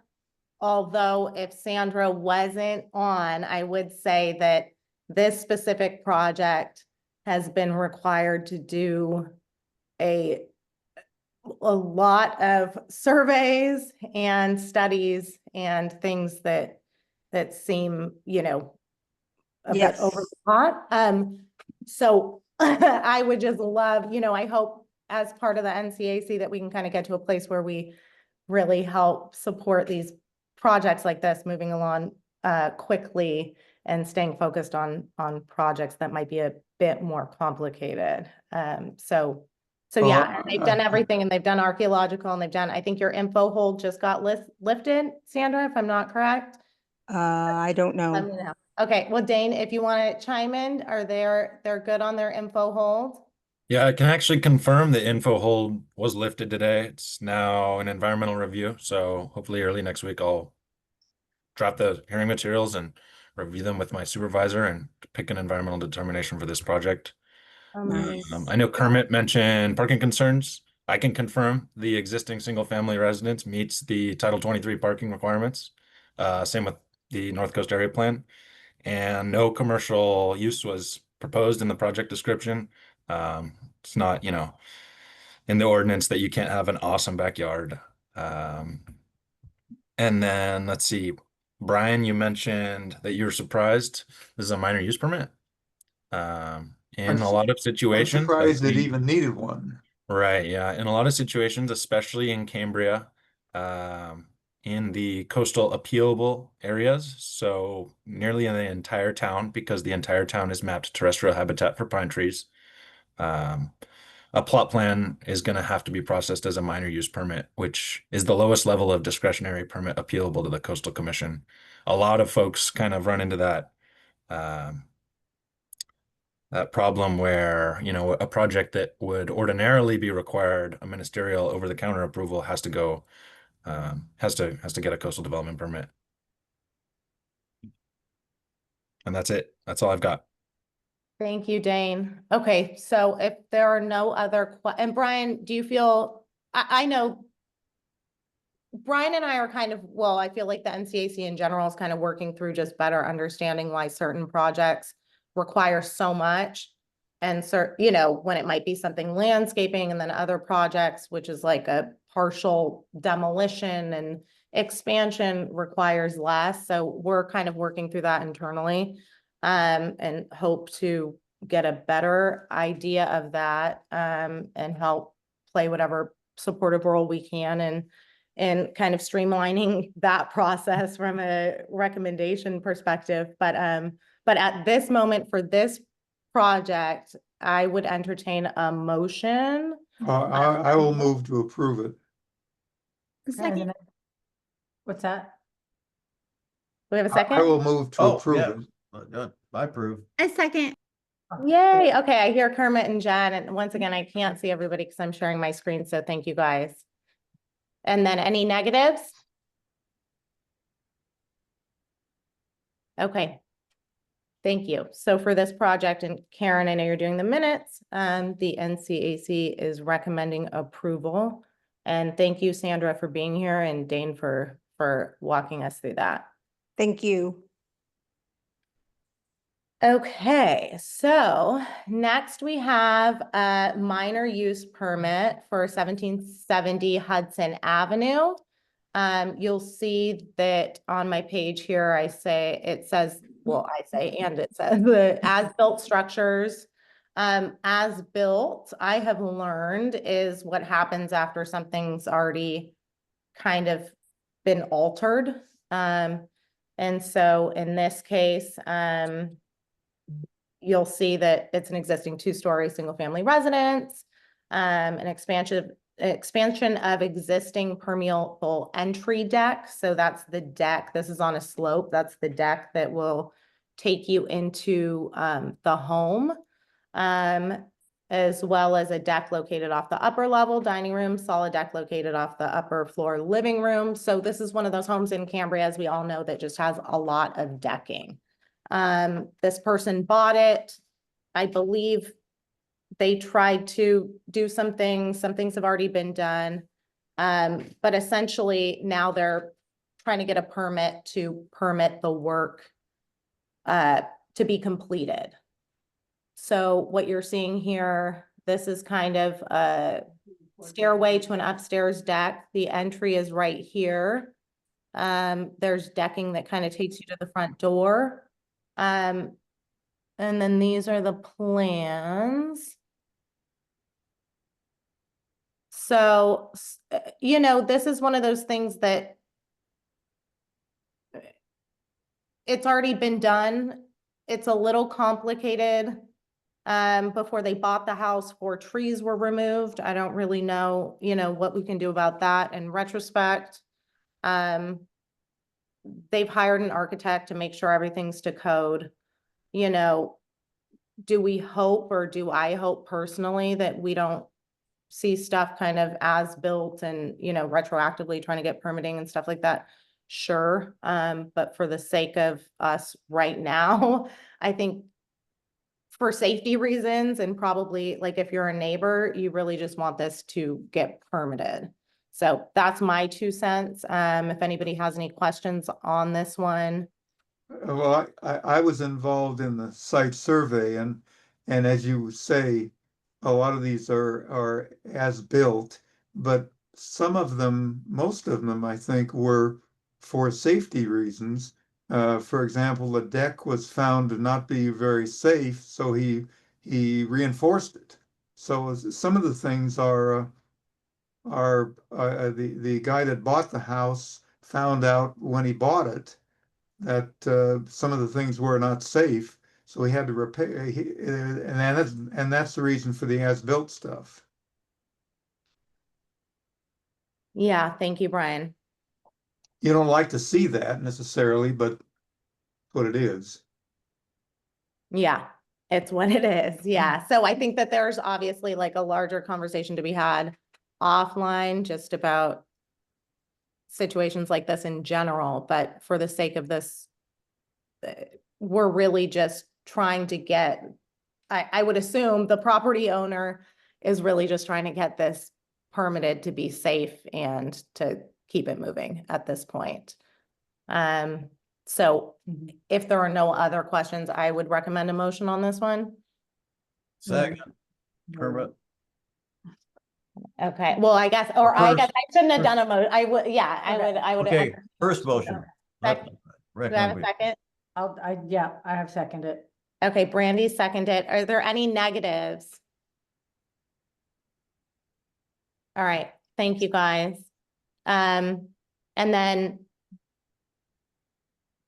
we are moving on to 1700 Londonderry Lane. I know this was another one where Brian and I had both wondered, and actually a couple of our members of our land use committee had wondered why it needed a minor use coastal development permit. And I believe, we all believe it's because of the visibility from Highway 1. Dane, can you correct me if I'm wrong, or was there a slope issue here I'm also? not sure if this exact lot is visible from Highway 1, but it is in a special neighborhood, Lodge Hill Special Neighborhood Number 2, called out in the North Coast Area Plan, where any development requires a minor use permit. We have a 10% rule for a lot of other lots not in this special project area, but that doesn't apply when your property is in this special neighborhood. Okay, all right, thank you. So essentially this is a remodel to an existing 1,465 square foot residence, attached 2-car garage, an addition of an elevator, remodel of the kitchen, laundry room and bathroom, reorientation of the bedroom and garage space on the ground floor. There's a partial replacement of the attic, which you guys will see with the rooftop deck, in order to catch better views of the mountains that's facing the northwest. Let's see, and they're gonna replace some of that siding that you see here with stucco, and they're gonna do new roofing. So, okay, basically you can see this issue. Oh, is somebody chiming in? Just a question. Yep. On that special projects area, what does that require them to do? Is that just paint color or what? It would specifically be a minor use permit. That's what the language says. It'll be detailed in the staff report. I think this one's going to get accepted for processing hopefully this week. And we also have the architect here. I'm sure they would love to speak their mind with the project. Well, does that just, will that cover their paint color? Is it supposed to be a subdued paint if they're stuccoing or whatever? I don't really care. I'm just asking the question. I think this is the easy project. I cannot recall what the specific North Coast Area Plan requirements are and if they include paint color. I know there's a lot of design requirements. Maybe the architect is aware. Yeah, Are we go- supposed to be Leave that to concerned them. with that issue then, Christine? Are we worried about that? Oh, like, should we be considering Yes. what the color of the house existing or what it's gonna become? Well, let me keep scrolling. Yes. I mean, could we? I'm sure anybody can make an issue out of anything, but I don't think so. But Ncac Architecture is here. If you guys want to jump in, and yeah, they do an amazing job on basically everything they do. So chime in, please, if you have any feedback on Kermit's question. Thank you, Christina. I appreciate it. Thank you, everybody, for just allowing us to be here. And myself, I'm just the project designer. I'm not the architect herself. She's unfortunately not able to attend, but I'm happy to offer any information or clarification on the project. In terms of the exterior color, I believe the owners are intending to keep it the same. Currently, this kind of muted olive green. They just want to replace the siding with stucco as sort of a maintenance concern. So if that is covered under the North Coast Area Plan, that's our intent is to kind of keep it similarly subdued to what it is now. Thank you for that. Kermit, is that helpful at all? I do want to make sure I'm answering your. No, yeah, that's fine. It'd be interesting if we knew if we were supposed to worry about, or if that was our concern or not. I'm not even sure why we're looking at these right here. They look right. No, I hear you. I know this one for sure for us. We were like, wait, why do they need a permit? But it is that special project area. I do believe there's some consideration about its visibility from Highway 1, and it is what it is. So we kind of have to just look at it and get public comment and make sure we're recommending on behalf of all involved. So do we have any other questions? No. Okay, so on this one, I mean, consider it, there's no trees for removal. There, to me personally, nothing seems egregious. They're not expanding the footprint. Yeah, so I would entertain a motion on this. Motion that we approve. And I second it. Okay, any negatives? No, but who seconded? Oh, Brandy, sorry, can you not Okay, see? thank you, thank you. Okay, thank you, guys. This is our Yeah, last one. So, we have a minor use permit, coastal development permit at 5890 Coventry Lane.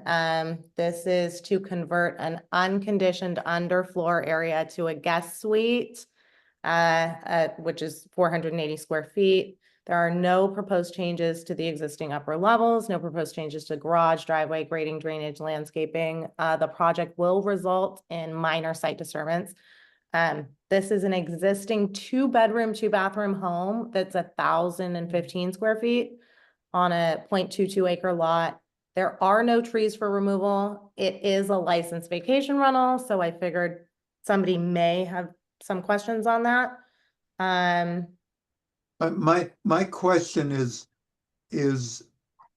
it's a licensed vacation rental now, but it's being increased in size with the underfloor area, so it's going to become a larger vacation rental than currently. Mm-hmm. And so the increased water use should be a consideration. Yes, and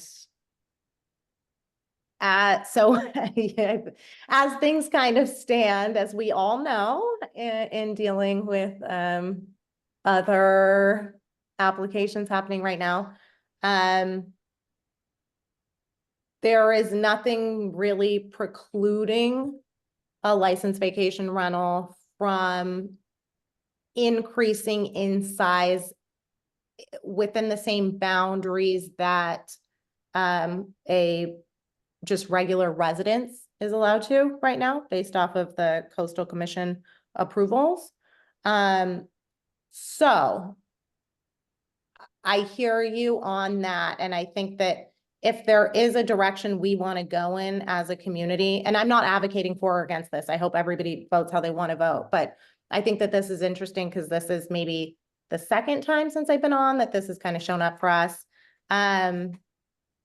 I think it's a discussion that we should really be having as a community in terms of vacation rentals expanding, and not just size, but in bedrooms and bathrooms. However, kind of how things. My concern is still there, even though I know the Coastal Commission and CCSD have said, no problem, but I'm going to vote against it because of my concern. Yeah, no, and thank you for that, Brian. So Dane, Dane, this might not be your thing, but is there anything that you want to offer up about this situation, whether it's for this project specifically or for us to kind of look at as a community for go forward in terms of these? Yeah, I think I have a response for both. This project specifically, they obtained a will serve letter, and that's the requirement for an expansion in a single family residence. There's no, review whether or not it's already a vacation rental that I'm aware of. And then as community wide, I believe there's a project and I'll follow up with outreach on this one. I'll give you a project number and a little summary, but there is a bright line in the sand project determining the appropriate number of reasonable bedrooms and bathrooms. I don't know if anyone in this meeting is aware of the Bergen project already, probably.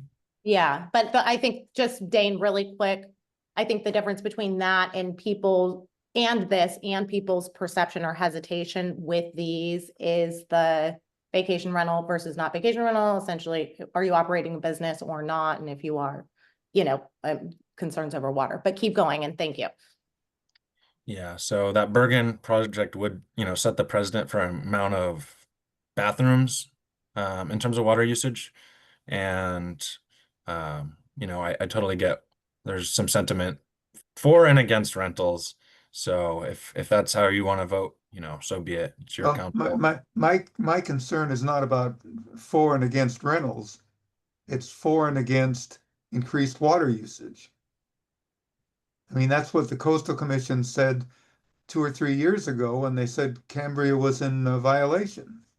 But essentially, the Coastal Commission in this case, for lack of a better word, that Dane is referencing, has approved a specific number of additional bedrooms and bathrooms that they believe does not or has not been shown to increase water usage. And so that's been established. And so that's why the CSD is essentially on these projects issuing a will serve. And that's why the county kind of, that they don't, they're going based off of the standard that's been established. What I'm offering up is if we have a major concern as a community and want to make a distinction between a private residence. A private residence is addition of bedrooms and bathrooms and those affect on an increase in water use versus a vacation rental, that then we would take that up as a separate issue. But I guess I'm just presenting the project as it is based off of current. My only thing is a common sense thing. I'm with I'm with you on that. Number of bedrooms and bathrooms leads to increased water usage. It's as simple as that. I'm with you on that. However, there's not been a precedent and or a push to really have that conversation formally. I think the first time that we've had it since I've been on the council has been for the property that will remain nameless for the sake of the meeting that we are currently engaged in an appeal on. I think it's a valid conversation. I do think it's common sense. However, and you can vote no. I'm just in review of this project. Those are the standards that the county and the CCSD are operating off of. So that's my 2 cents. Are there any other questions? Well, just a question. What color is that? The steps and the frontage on the deck, is that black or purple, or what, or is it like grayed in the lower right hand corner? It appeared to me as a dark gray. Okay, no, it looked like purple, and I thought somebody would make a comment about that, and I'd do it, but if it's gray, it's okay. Yeah, and that could be my computer screen. With all of that conversation, I would say that because it's a licensed vacation rental and because currently we can't really affect what already exists in terms of precedent, I would just suggest that the applicant, my concern was actually mainly more with parking. So I would ask that the applicant, make designated visitor parking and, improve, you know, what you see here is the parking situation to encourage that, because it's a narrow road. I Well, would the agree. vacation rentals, the county code requires all vacation rentals to be parked off street. Yes, and this property does, I checked with Dane, it does have the required allowance of parking for the vacation rental, even with the increase in size. My only suggestion is to make it clear to people who are renting the vacation rental where they should be parking, and make sure that this parking area is somewhere where you would actually want to park your car. So I would entertain a motion and also like to include those 2 cents if people agree with it. Okay, I'll make a motion to do just that, approve, on condition of, they flatten that parking out front and designate it as such. Thank you, And Karen. and I can second that. Was Okay. that Brandy? Was Yes, that it Brandy was. who seconded? Yes. Before we have a vote, I have a question. Yes, Karen? Does the guest suite that they're gonna develop underneath? It doesn't say they're gonna build another bathroom, although suite connotes to me bathroom, but do we Yeah. know? Yeah, it'll be kind of like a open area, and then there'll be a bathroom and a little like wet bar area. Okay, so there will be an additional bathroom. Okay, Yes, yeah, thank you, thank you. yeah. Thank you, Karen. So, I'm gonna ask any negatives because I know there are. I'm negative. Okay, thank you, Second, Brian. so, And, got one motion for, it, no second. oh, we had Brandy as a second. Yep. Okay, And then we have Brian as a negative, and, Is Chris Fox still here? Because if she is, we still have a quorum and let's see. Hold on. Let me go. yes, Chris Fox is still on the line here. okay, okay. Oh, there you are, Chris. All right, thank you, Karen. And yeah, so although I'm not going for a negative with Brian, I will say this is an important conversation for us to be having, and I agree with the concern of vacation rentals. I consider them to be businesses. Like any other lodging, expanding in size with bedrooms and bathrooms and being treated under the same precedent as we've discussed and as the Coastal Commission kind of has blanketed us with currently. I just, you know, we need to put in the work. I don't think this applicant has to, you know, really deal with the fact that we haven't addressed that yet as a community. So, okay, well, that's all. I'm happy to get out of there and unshare my screen. Does anybody, have any other comments, or can we move on from that? Dane, feel free to talk to us. if No there's- additional comments. I appreciate, these referrals being reconciled, and I will say the planning department hearing officer, the hearing bodies, they do look at the staff reports for your council's recommendations. So, it might seem like a remodel to a house, but your opinions are considered. Well, All right. can I ask a question? What we voted, I'm not sure what we voted for half the time, some of it, because it really wasn't that big a deal, any of these projects. It looked like normal homeowner suffering. But if, are we to take a stand on some of these issues? Because I think part of the thing is, the landscaping on some of these, the general presentation, you can't tell how they're going to end up after they've had remodeling. And sometimes the owner is going to put more money into them, or maybe not, a few more trees or whatever. But it on some of these vacation rentals, they're approaching the cheap end of money in and community looks and so forth. And frankly, we don't need a lot of more. Homeowners usually have a better stance on landscaping and how it fits in the community, more so than probably vacation rentals, because they're trying to operate on the cheaper end of cost. Are we to make those subjective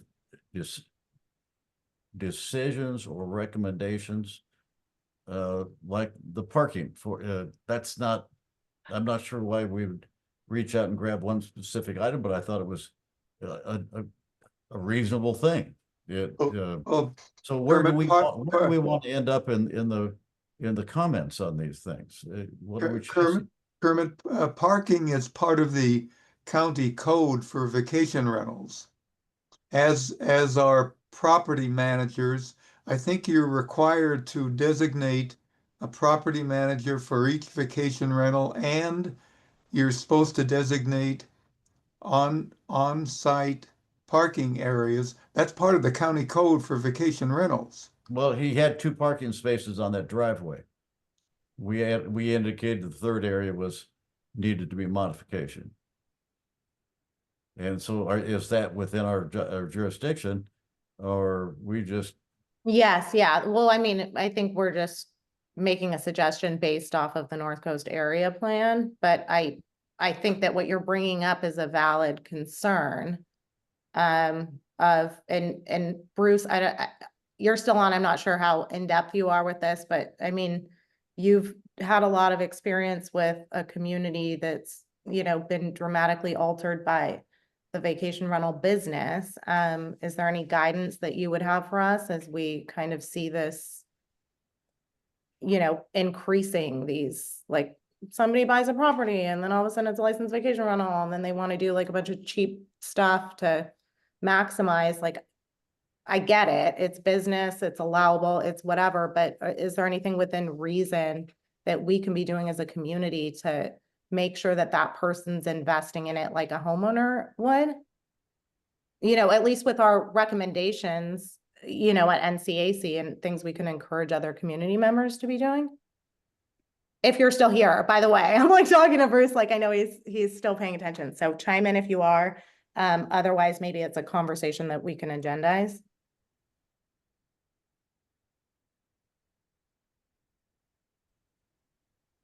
All right, so I'll take that as a conversation we can agendize. And Dane, maybe that's something, we can kind of. Noted. Hey, you guys are the advisory council, and you do represent your community, and you're elected by your community members. So if vacation rentals, landscaping, any of those things you mentioned are topics in these land use discussions, then so be it. And then let the record show in the staff reports whether the hearing bodies consider, those opinions. If you tear into everybody's landscaping every week, is the hearing body going to consider that? I don't know. If it's legitimate stuff, and that's up to your council to decide. But your opinions will be shown in the record. Well, then the only other comment I would say is that one that had 4 trees removed, add 4 trees back, or adequate landscaping. But he's got a wall to put in, and after that, I'm sure if it's his personal house, he'll put them in. Yeah, well, yeah, disregard my comments. Let's move on. No, I appreciate that, Kermit, because I considered the same, and it is his personal house, and I do think that once again, that's a value. It's like this as is stuff. I get it. Somebody has to go back and get something permitted, and what are we supposed to do? But now you're looking at a lot with no trees and 50 decks and stairs. So it's important. So yeah, so we'll put that in the notes. Does anybody else have anything else on these, or for Dane? I know it's getting late, Dane, and thank you for sticking around with us.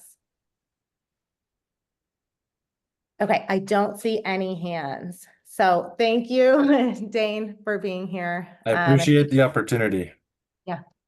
All right.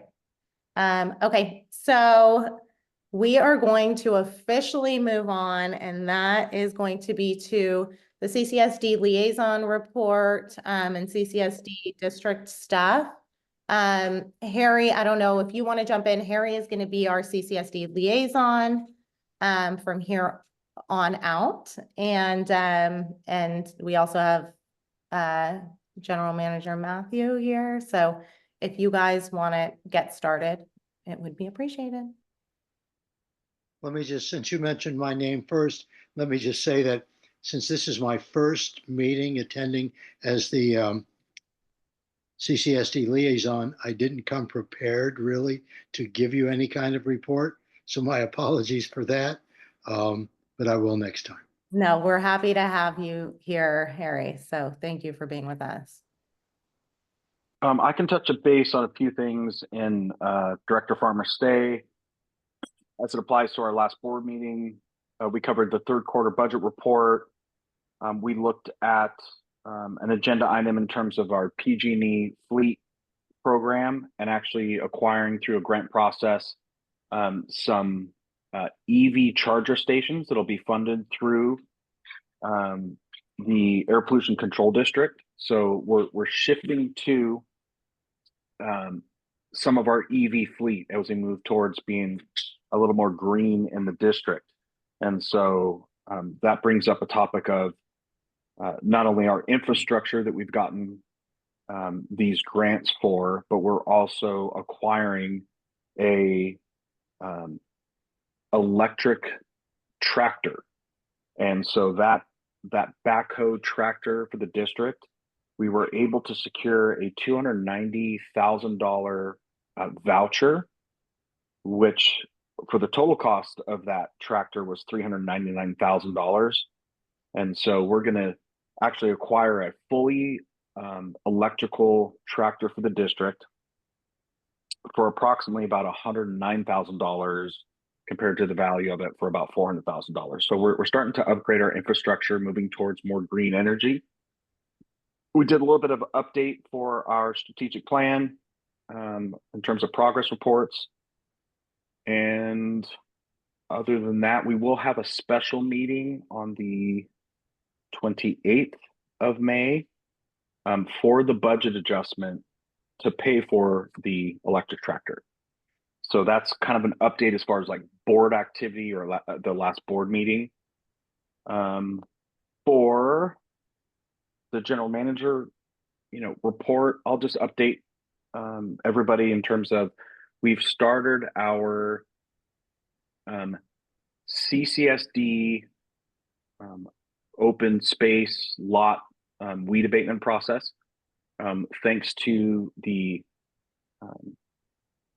Fire Council and the community, Cambria Community Fire Council, they acquired a grant for us and hired Mr. Tim Radecki, and he's already started weed abating CCSD owned lots, and that is all grant covered. And so you will see a lot of activity throughout the district in terms of what's going on with our weed abatement on our CCSD open lots. And so they started just this last week and made incredible progress. I've gotten several emails about from community members that are really pleased about that progress. And so we're happy to be moving forward. And Mr. Radecki is actually a local here in Cambria. His son was a firefighter for us. So it's kind of heartwarming to have a local working on these projects. He's been meeting with myself, the fire chief, and Mr. Aguirre regularly as we start targeting these different areas in the district in terms of district-owned open spaces that need to be weed abated for the fire season. The district was awarded a District of Distinction Award, which is an award from the CSDA, which talks about special district leadership governance. And so that entails quite a bit in terms of board involvement and staff involvement on meeting certain benchmarks as it comes to governance classes, community leadership classes, finance classes, and overall governance. And so we were awarded the Silver Award, which is the first for our district, and we're one of 47 districts out of 2,000 that have that special distinction award. So we're pretty proud about that. And from a GM perspective report, that's really all I have, but I'm happy to take questions on behalf of the board and the GM. And then I can kind of give a brief update. I believe the fire chief submitted his report, but I can go over that as well. Okay, do we have any questions for Matthew? I don't see. No, just thank you for showing up so late. I mean, stop hanging in there with us. My pleasure, my pleasure. Yeah, I bet. Oh my gosh. Matthew, will you talk to us a little bit about the hazard mitigation? I know Berkey was here and had to go, but can you talk to us about that? So the county has a multi-jurisdictional hazard mitigation plan. So in the past, when we updated our hazard mitigation plan, and to give some background to that, the hazard mitigation plan for the district traditionally was done with Cambria and, let me say that, the Cambria Community Service District and the Healthcare District. And it's a forward-thinking hazard mitigation plan, obviously, that is looking at protecting our property, environment from natural disasters. We'll talk about wildfires, floods, earthquakes, tsunamis, drought. And what we ended up doing, instead of being a silo here in Cambria, while the other areas of the community, or I'll say the county, are working on their own hazard mitigation plan, we kind of teamed up with them. And so the hazard mitigation plan, and now it's multi-jurisdictional because we're joining the entire county, is basically a forward-thinking plan that identifies certain risk factors within each community that we're targeting ahead of time in a forward-thinking manner on where we're going to be impacted the most. And so we've started working with the county on identifying our strategic areas within our community that are at risk for all these different things. The wastewater plant theoretically is in a tsunami zone. We can take a look at the various different flood zones in Cambria. As we know, the rodeo grounds has been flooded multiple times. Santa Rosa Creek has overflowed. So we're looking at all of those different areas and coming up with a approach in this hazard mitigation plan to be forward thinking. And so we're working with that. There is, I believe I forwarded it to you, Christina, there is a webinar. I have the date here. Yes, you did. Or do you want, yeah, okay. We can both try to pull it up. Yeah. It's a race. I hope I win. It is on May 29th. 29th, 2025. You lose. You lost. May 29th, 2025, there is a workshop on that hazard mitigation plan from 6 to 7:30. And Christina has that, so we'll put that out to the group, and you can kind of watch and see how that whole plan starts to form and all the different areas that they're going to be working on. But that's one of the things that the fire chief has been very invested to. As far as our emergency preparedness meetings, which kind of ties into this, we had our liaison meeting yesterday while we were doing kind of the meet the GM thing, or a little open house there. And I think we had close to 30 liaisons that showed up that are strategically throughout our community. They were given different informational packets, and we really started focusing on our first phase of community outreach from the neighborhood level when we start talking about preparing for these types of emergencies. And in the chief's stay, I will say that it's not just about wildfire, while we know that's a high risk. It's about everything. It's about floods, it's about earthquakes, tsunamis. And I was, again, blown away at the turnout and how much our community is really invested in this, and the volunteerism that comes with it. Christina was there, the chief was there, I was there, and we started getting just a great conversation about how we're going to get the outreach into our community about preparing at the neighborhood level. And again, I'll speak up for the chief. When these type of emergencies come, our resources are not going to be able to come help you. We're going to be looking at mitigating the incident. And so when it comes to evacuation and self-preparedness is where we're trying to target these discussions. We want the community and those different neighborhoods, those different pockets to start taking care of each other, have their affairs in order, their house in order, identifying different neighbors that may need more assistance than others. And so we overall as a community can be a little more resilient. And so that was really heartwarming. And we're moving the ball forward in that term.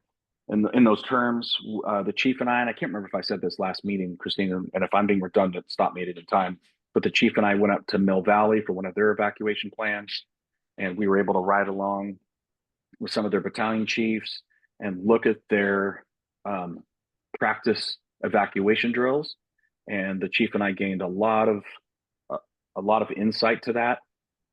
Their team is willing to come down when we ever are able to stand up our own evacuation drill, and they're going to come down and help us and evaluate us.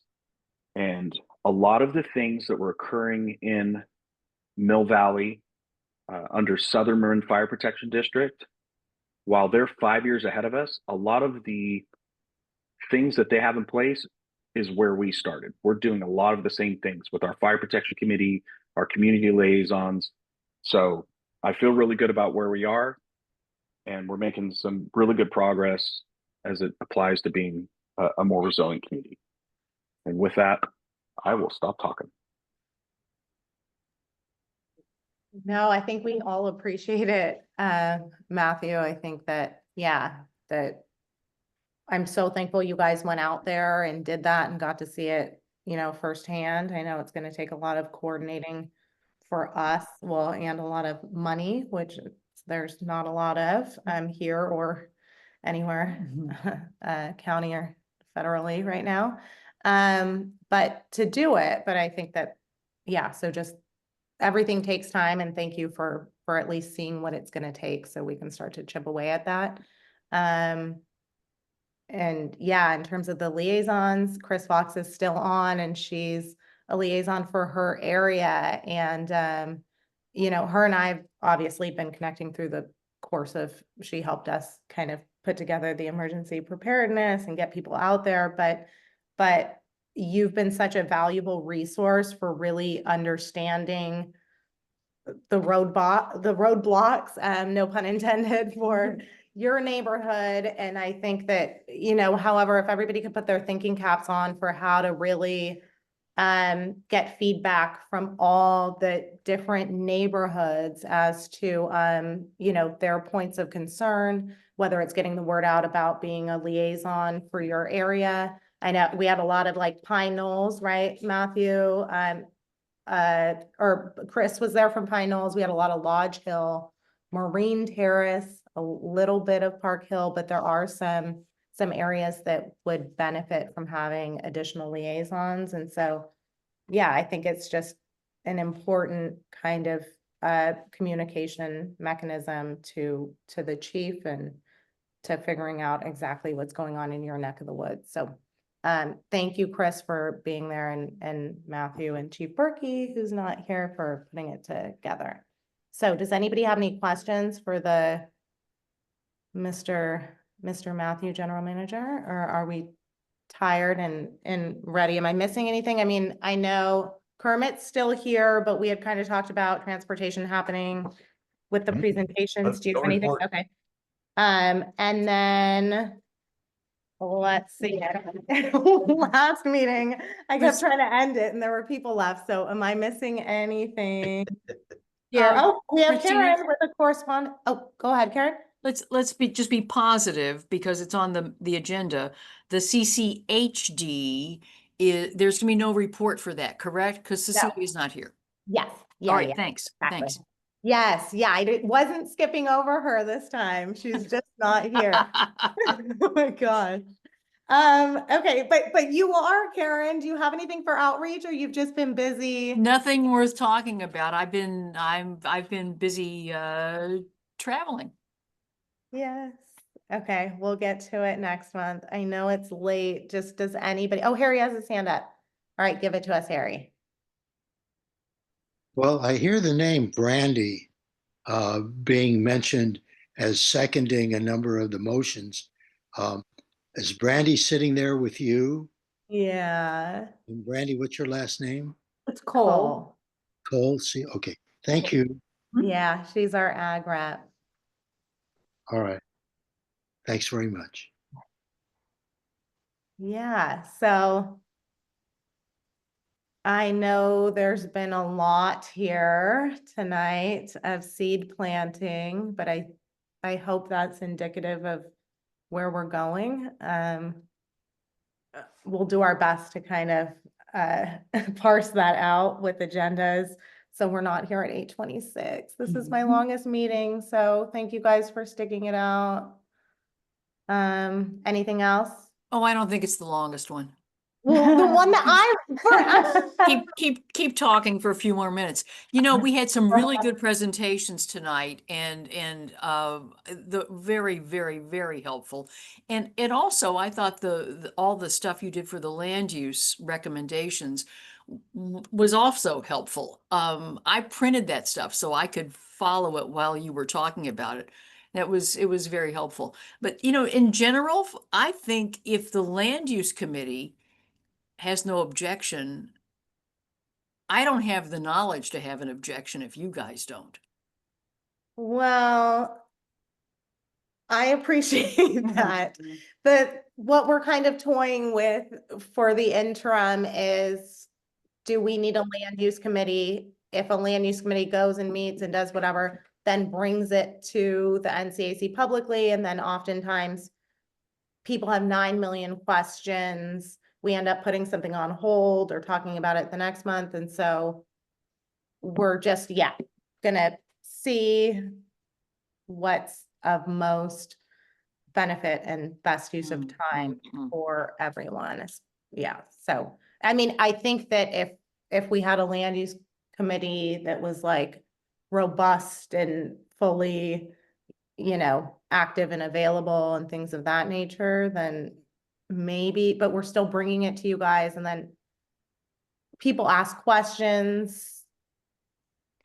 I don't have an objection to the land use committee bringing it to the council for a vote. I have no objection to that at all, because and perhaps that's important procedurally for the people who are involved. But like I said, if you guys recommend something, I don't have like I said, I don't have the knowledge to object, but I appreciate knowing about these things.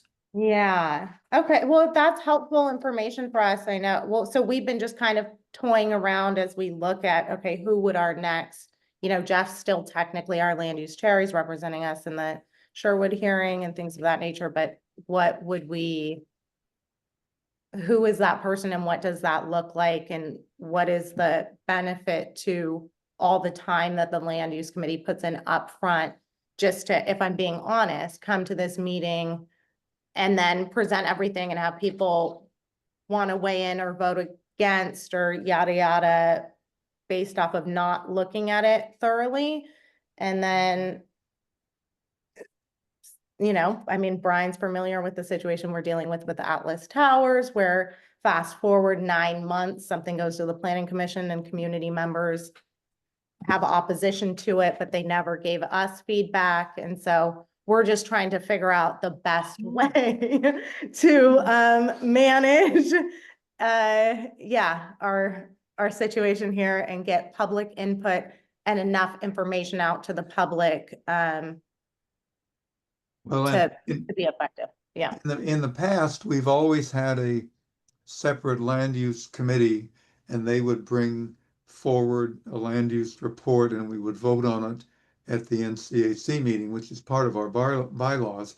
However, realistically, what we did this time is we brought the entire report forward and had a vote on it by the NCAC without specifically having a committee vote on it. So the question is whether we really need a land use committee, or we can discuss it at the NCAC meeting. I think the land use committee is valuable because you all go to the sites and you have more knowledge than I do, that's for darn sure. And I think it's helpful for you all to say, we have no objections to this. Or in the case of one of our recommendations tonight, Brian, I'm voting no, and here's why. I think that's helpful. If we don't have a land use committee that investigates these things before the council has to do anything with it, my goodness, we'll be here until Saturday talking about this stuff. Well, But the reality is we don't necessarily have a land use committee. Well, Well, we do have a land use committee. We don't have a land use committee that has the time available and is operating at the level that we would like a land use committee to be. the important thing is that you two did go and look at the sites. And now, however, if you want to do everything, which is okay with me, but because but it is important that somebody go look at it so that you know that that's what the pictures are showing. The pictures are what it indicates. You can't see anything from pictures that might be glaring, hidden away from you. So you always want to have somebody put feet on the ground and report. Doesn't make any difference to me if it's a land use committee, but the land use committee tracked that the house that never fell over or was fixed up. You know, it's still a problem apparently, and they fought with the county. So that was a mind that kept track of something. So that committee member, couldn't you find one person to be a committee member other than yourselves? There's no question, there's no argument with having feet on the ground to do the site survey. That's not the question is, can we get enough of a land use committee to do all the work that needs to be done? That's one of the, it's certainly been historically been the most valuable committee we've had. Yeah, and I don't necessarily think it's doing all the work. I think it's like showing up and being invested. You know, period. So yeah, I think that until that makes itself clear, and hopefully it does, this might just be it. And this might be how it's done until somebody presents that really wants to be invested. Well, then that's what you two did was very sufficient. Well, thank you, Kermit. We're trying to just keep on keeping on. So, all right. Well, it is 8:34. If I'm not missing anything, and nobody has any more feedback or comments, I think we're safe to close it out. Karen, thank you. I'm so happy you're back. Thank you for all that you do. Do we need a motion? I motion we close. Yes, I know, so many motions. That's probably the most annoying part. And by the way, oh no, let me say something. And you're right, Karen, we could be here until midnight if we were doing that. The reason that there were all of those referrals is they were like late. They're just past referrals, like literally from, some of it was from last year. So we were just getting caught up. Typically, it might be like 2, obviously, as Cambria becomes more popular and different people start buying here and want to do random stuff, it might change. Hopefully by that point in time, we might have a more invested committee, but I was literally just trying to get caught up on stuff that we owed the county. Right, and I want to be sure that you all understand that my comment was that I think it's it's helpful that there's a land use committee, regardless of whether you all think you're doing enough or too much, or you Yeah. wish you could do more. It's just helpful for you all to tell us, all right, here's what's going on. We don't have an objection, or we Yeah. do have an objection, and here's what it is. I think that's helpful. For sure. And I mean, people, I think also misunderstand that that was the essential function of why advisory councils were actually created, was to advise on matters of land use. So it's ironic that we find ourselves in this position. Also in a community where everybody has something to say about what their neighbor is doing or building or not doing or building. Yeah. It's beyond me. I pray that something changes. So that's where we're at. And I know I'm usually the one trying to rush the meeting along, so I'm not trying to accuse Karen of that tonight, even though it seems like it. Yeah, so thank you everyone for being here. If anybody knows anybody who has something very opinionated to say about land use and likes to do research and operate in facts, we will be here to warmly welcome them as a member of our committee. Otherwise, I think we can close out. Okay. Thanks, everybody. Bye. Nighty night. Thank you, guys. Thank you. Thank you all.